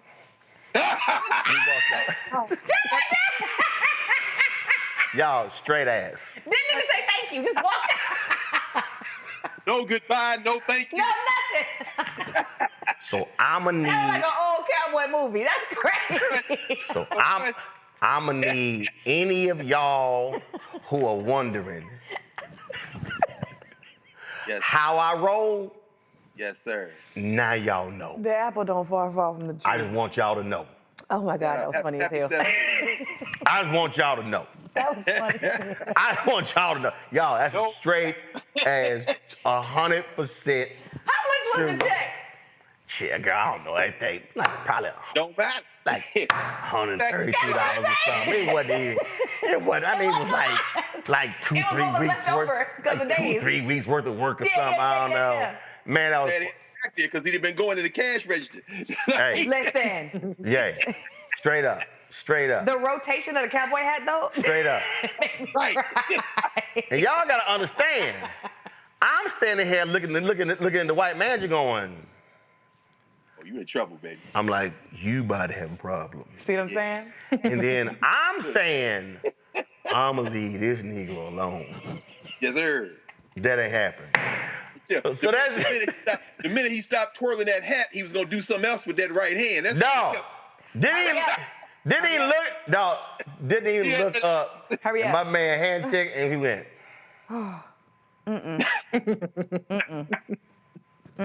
Just letting y'all know. And the lesson in that is because you were able to see your dad demonstrate that level of power, it also formed you and made you unapologetic. Oh, you gotta understand. You see what I'm saying? You see what I'm saying?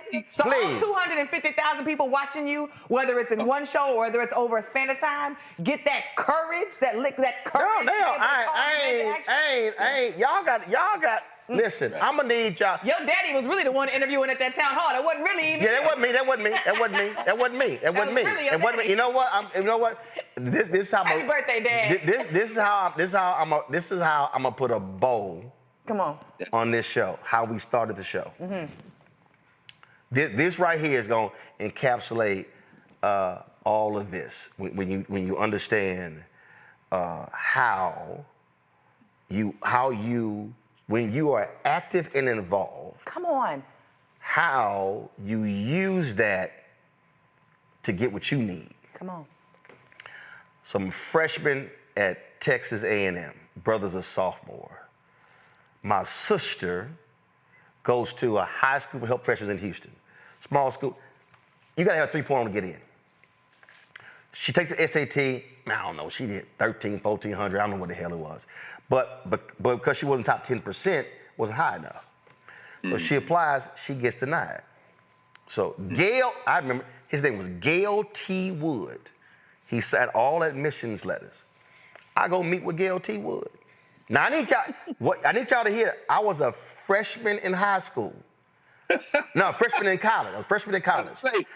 Freshman in college, but you just got there. No, but even though I was a freshman, when I was in the 8th grade, we took over a whole organization. And I tell y'all, I've been a little different. So this is what happened. I go there, I sit down with Gail T. Wood. It's the deal. This is my sister. Blah blah blah blah blah. He's like, well, she made the cut. She can apply next year. First of all, I didn't particularly appreciate that tone. Right.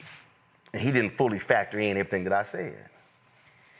So, being who I am, y'all, this is absolutely no, I'm not elaborating, I'm adding stuff. I literally said, who your boss? Oh. He went, excuse me? I said, who's your boss? Well, my boss is the associate provost. I don't know what the hell he said. I went, where's your boss's office? Wow. He went, oh, his office in the Coke building. Thank you very much. I got up. Because I don't need to talk to you no more. Nope, I'm done with your ass. You can't give me what I want. You can't give me what I want. I'm going on to the man above you. It's above you now. I need to go to the person. I walked out. I walked out. I went to the Coke building, walked in, asked for so-and-so, walked in, asked for so-and-so. After I do this story, y'all, St. Aug, they done sent us an email. Oh. I got it. Okay. Yeah, I got it. Chair of the board sent it out. See what happened when you put that pressure on that ass. They start talking. But let me finish the story. So I go to the Coke. Real results. I go to the Coke building. Sit down, ask for so-and-so. Secretary come out. I said, here's the deal. I'm so-and-so. My brother's a sophomore. My sister applied. Here's the whole deal. She didn't get in. I said, so, yeah, we would like for her to be reconsidered and admitted. So then when she finished, she said, she took my information down. Mr. Martin, thank you very much. But then I get up and I said, when I went home, Mama and Daddy, I need y'all. Y'all been working all these damn political campaigns. Y'all been working phone banks. Y'all been putting up signs. I said, I need you to call State Senator Gallegos. I need you to call State Representative Al Luna. That's who was over where we live, neighborhood. They were state reps. I need you to have them send a letter to the president of Texas A&M today asking that their constituent be admitted to Texas A&M. I said, now, there are 31 state senators in Texas. They need Gallegos' vote for any school funding. I need y'all to do this. I need that. You told your parents to do this? Mom and Daddy will tell you this. I said, I need y'all to do this today. I said, I need that letter arriving in the president's office today. Next day, my ass sleep at 9 a.m. My phone ring. It was a homegirl. She said, Mr. Martin, your sister's been admitted to Texas A&M. I went, thank you very much, hung the phone up, and I was like, called home, I was like, now we need to give some scholarship money. Got that too. You couldn't just stop at the admissions? Hell no. You got what you wanted. No, I didn't. Chill out. No. That money. And you went and got admission money. No. Scholarship no. money. See, I'm telling you, no. See, that's a mistake. See, now. Yeah, because they stop at that. Now I need people. No, because see, you got to get everything you want. Yeah. See, I ain't come here for half. No, I need everything I want. I need admissions. Carr, what did Fannie Lou Hamer say when she got to the DNC? The Democratic Party, she said we ain't come here for no 2 seats? No, I need. We want the whole thing. No, I need admissions. I need money. 2 seats ain't enough. I need all of that. Now, I need everybody who's watching and listening to understand what I just said for you. Wow. Mama and Daddy put in the work on the front end to work the campaign. That's right. Mama and Daddy, they knew who they were when they called. That's power. And both of them did not want to piss off Mama and Daddy. That's power. Because you did not want to piss them off because they may not work for you, they may work against you. That's power. So I need people out there watching and listening. Come on. Who you think, and let me be real clear, and this is no shit. Mom and Daddy did not go to college.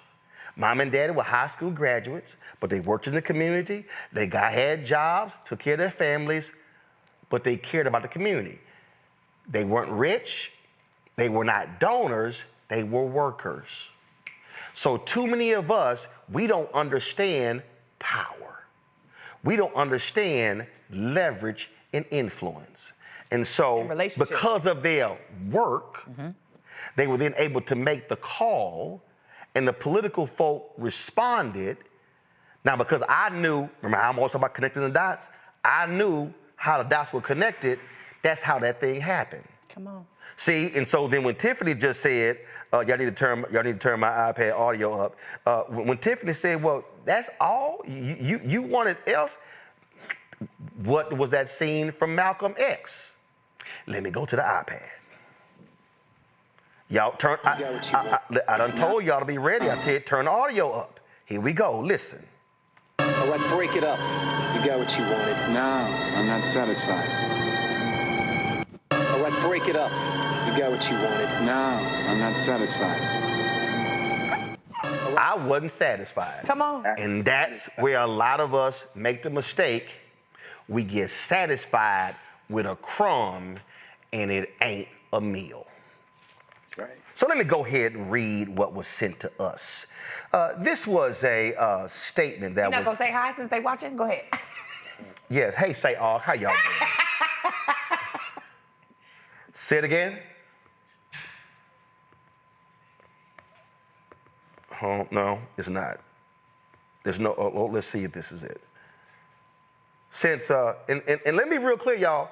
The only reason the board president he sent this out is because We had that town hall. He was not responsive to the community. He was not responsive to the alumni, and he was not responsive to the parents.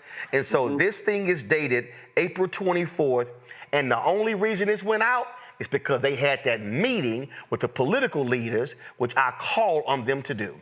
So this is a statement from St. Augustine University's Board of Trustees Chairman Brian Boulware. In light of the misinformation circulating through social media platforms, public forums, and recent media appearances, including the town hall hosted by Roland Martin, it is time to address these claims directly and restore clarity to the public narrative surrounding St. Augustine's University. Full stop. You were invited to the town hall. The president was invited to the town hall. Y'all were invited to this show. Y'all declined to come on this show. Y'all declined to come to the town hall. So don't you dare say there was misinformation that was spread when you and the interim president and every board member had an opportunity to speak truth about what was going on, but y'all declined to do so. I'll continue. The St. Augustine's University Board of Trustees has intentionally maintained silence in recent months, not out of avoidance, but out of a sense of responsibility. By choosing restraint over rhetoric, our silence was not indifference, it was strategy. We have focused on repairing broken systems, restoring operational integrity, and navigating sensitive financial and legal matters that require discretion rather than debate. Our priority has been to secure funding, stabilize operations, and ensure the long-term survival of this historic institution. Allow me to pause. The reason, Chairman Boulware, why this is some bullshit is because when Benedict was facing accreditation issues, the president came on this show. When Barbara Scotia, when they were facing accreditation issues, they came on this show. When Morris Brown leadership was facing issues, they came on the Tom Joyner Morning Show and they talked to the public about what was going on. At Talladega, when they had the issues with the president leaving, and when my frat brother came in there, Walter Kimbrough, not before they came on this show, he and the board chair had a live stream the previous week where they answered the questions directly for more than an hour from the news media and the public. They had financial issues. They made cutbacks, but they did not run. They did not hide. They did not sit here and be silent. They chose to speak up. But see, you didn't do that. You didn't show any leadership. And let's be real clear. The only reason you sent this out today is because we put the pressure on your ass to actually do it. Yes, sir. The current challenges facing St. Augustine's University did not arise overnight. They are the cumulative result of a decade of administrative negligence, financial mismanagement, and a lack of accountability. The facts are as follows. Carol, pull up and let me know, when did Boulware join the Board of Trustees? Pull up how long he's been on the Board of Trustees. Because when somebody says there's been negligence for a decade, I want to know how long you've been on that board. You better hope it's not 10 years. Let me know when you have it. In 2012, university leadership took a $6 million loan against the university's $13 million endowment. No payments were made on that loan for 7 years, causing the total to balloon with interest and fees. In November 2024, the loan was called by its creditor, resulting in a loss of $11 million from the endowment. In 2016, the university received several federal grants. Approximately 90% of those funds were misused or drawn down with fraudulent documentation, severely jeopardizing our credibility with government partners. Allow me to stop right there. Here's what I want to know, Chairman Boulware. If you actually had fraudulent documentation from federal grants, that means somebody broke the federal law. Did you or any Board of Trustees call the U.S. Attorney's Office? Did y'all call the Department of Justice? Because that is breaking federal law. If you use fraudulent documentation to obtain federal grants, that is no different than the people who had PPP loan fraud, and the people, and you know what, who I know? The person who used to drive my vehicle, the person who used to do security for us, his ass got convicted of PPP loan fraud. And after I got rid of him, when I found out he was using my vehicle for private use. Well, oh, yeah, see, I ain't got a problem going there. So when you say that happened, I want to know, was anybody indicted or charged with that? 2022 to 2026. Okay, so here we go. So, all right, 2018, administrative staff coordinated with a vendor to manipulate financial records to falsify financial statements presented to the crediting body, SAC-COC. Were any of those people turned into authorities? Were any of those people charged or indicted? That's all I want to know. In 2000, and during the COVID-19 pandemic, the university received millions of dollars in federal relief funds. No, you received $35 million in federal relief funds. I got the spreadsheet. However, university staff, say it again, Carol? Gotcha. So that's when he joined the board. Boy, you joined the board in 2018. Said during the COVID-19 pandemic, that was 2020 and 2021. The university received millions of dollars in federal relief funds. However, university staff wired a significant portion to unknown sources, and we referred the matter to the North Carolina State Bureau of Investigation where we await further action. I'm sorry, help me out. COVID was in 2020. This is 2025. Are you meaning to tell me that that took place 5 years later? Here's what I want to know. Here's what your statement does not state, Bullware. You said we referred the matter to the North Carolina State Bureau of Investigation. When? What year? How many people? You say where we await further action. I'm going to tell you what's going to happen. We're going to call them on tomorrow to find out what's the state of this investigation. No audits were completed from 2020 to 2024. I'm sorry. Again, Carol, can you please tell me when Brian Bullware joined the Board of Trustees of St. Augustine's? You joined she tells me that, Brian, that you joined the Board of Trustees in 2019. The first responsibility of any member of a Board of Trustees or a Board of Governors or a Board of Directors is the financial responsibility. You are the stewards of the money. So you said between 2022 and 2020, no audits were completed from 2020 to 2024. The administration relied on pandemic-related waivers as an excuse, which masked the continued submission of inaccurate financial data. I'm sorry, how could you be on the Board of Trustees when no audits were performed? If Roland Martin is on the Board of Trustees, I'm sitting here going, when is the audit? I'm not accepting excuses. Not for no 5 damn years. No, bruh. You got to accept some responsibility for your lack of oversight.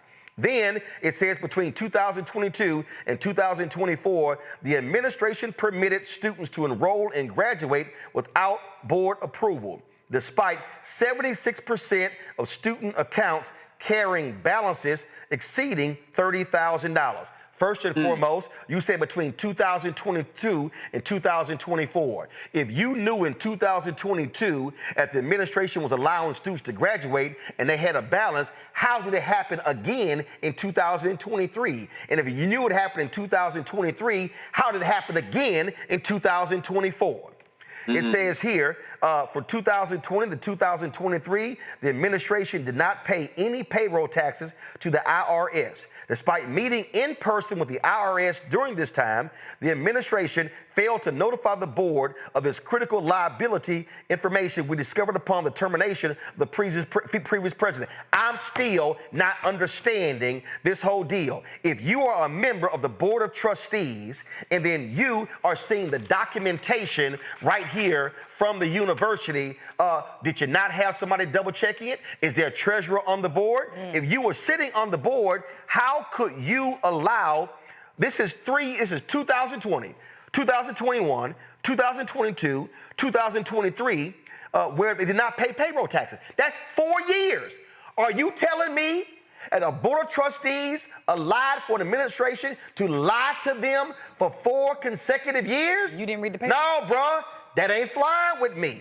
From 2021 to December 2023, the administration willingly misled the board by intentionally withholding information and submitting false financial reports, resulting in the non-compliance with several federal agencies and ultimately crippling the university's ability to operate efficiently. A legally binding document such as an official affidavit supports this information, resulting in the immediate termination of the principals involved. Again, from 2021 to 2023, so they misled y'all for that period of time. 2 years. How many times does the board meet?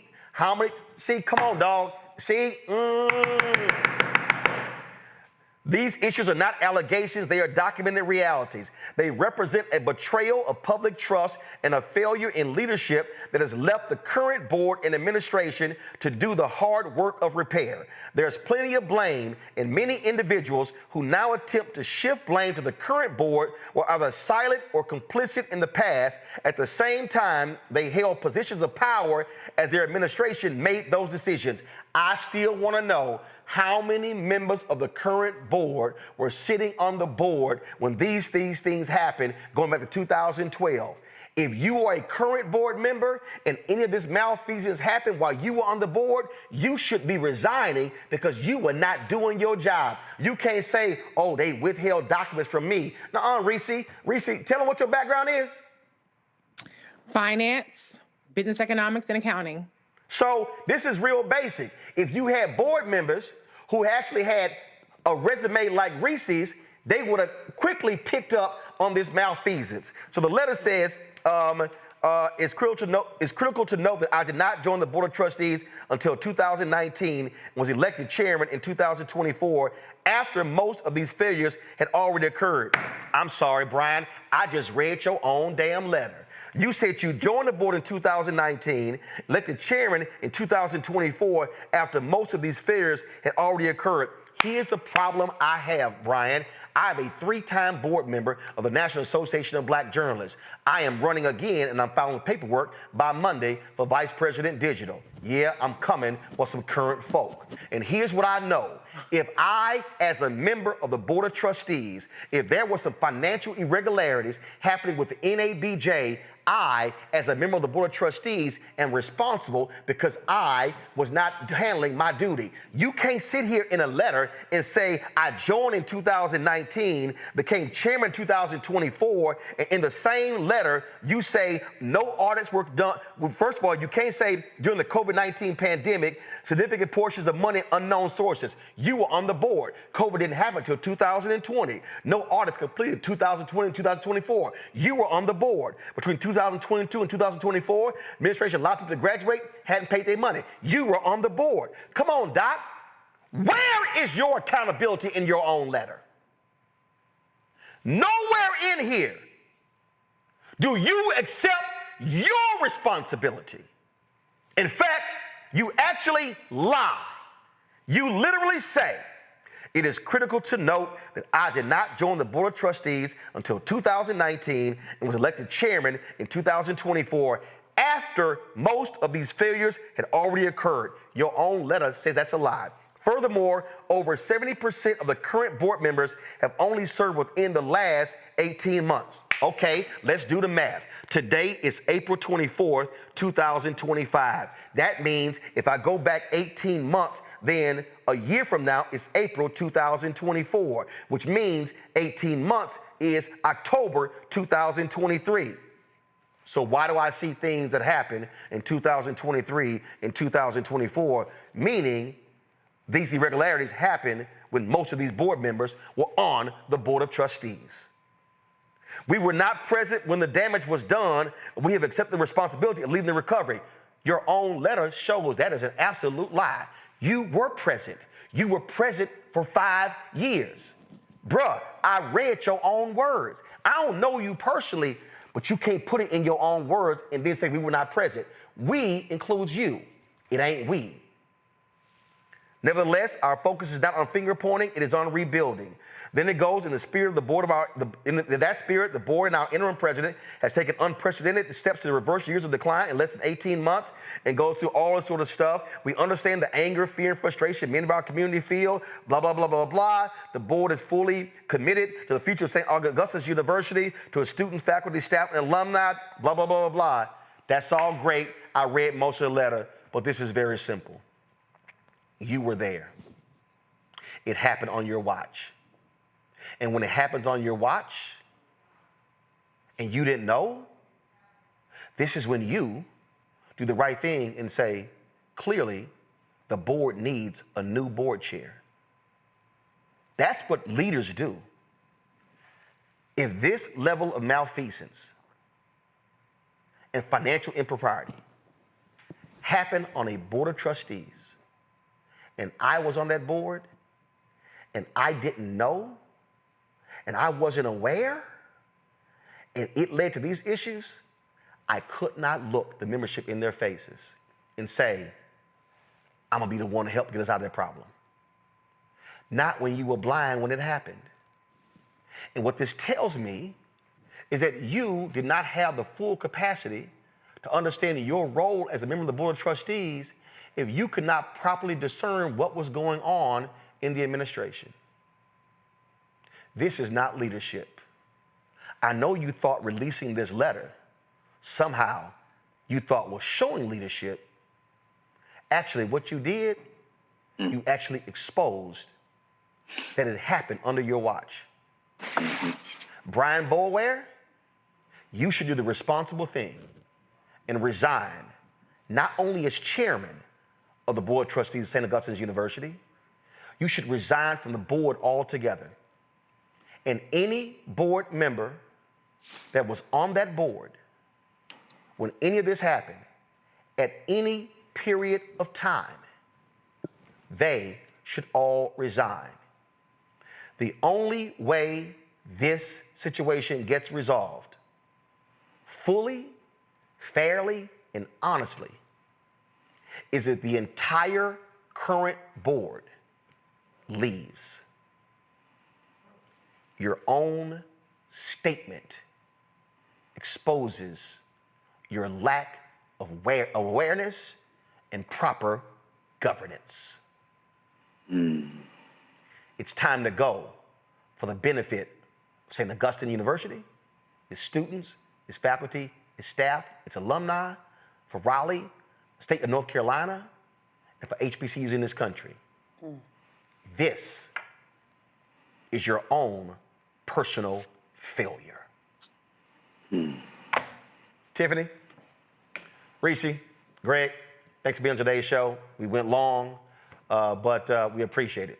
Folks, appreciate it. Thanks for having me. If y'all want to support what we do here, Roland Martin Unfiltered, y'all see how we roll.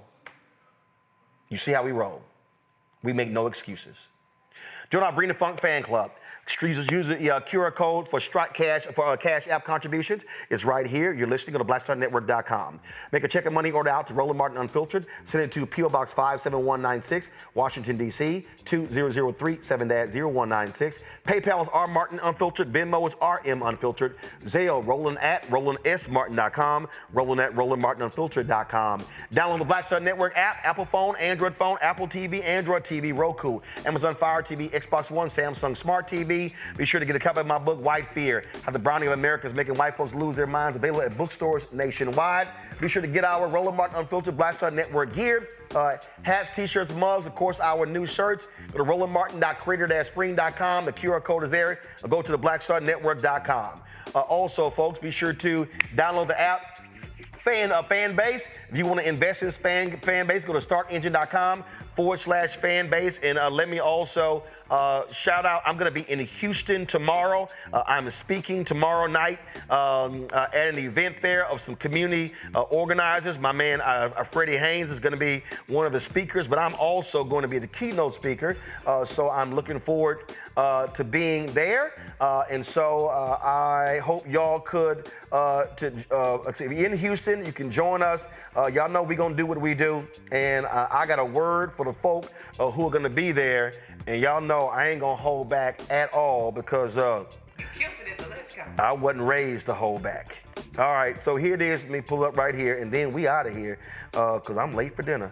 I know I got a dinner appointment. I'm late. It's been that way. I've been busy all day. Here we go right here. Folks, I'm going to be at the Bell Tower on 34th. Go to championsofchangegala.com, championsofchangegala.com for tickets, QR codes there as well. Folks, that's it. I'll see you tomorrow from my hometown of H-Town on my dad's 78th birthday. Until then. Holla! Network is here. Oh, no punch! I'm real revolutionary right now. Thank you for being the voice of Black America. All the momentum we have now, we have to keep this going. The video looks phenomenal. See, this difference between Black Star Network and Black-owned media and something like CNN. You can't be Black-owned media and be scared. It's time to be smart. Bring your eyeballs home. You dig?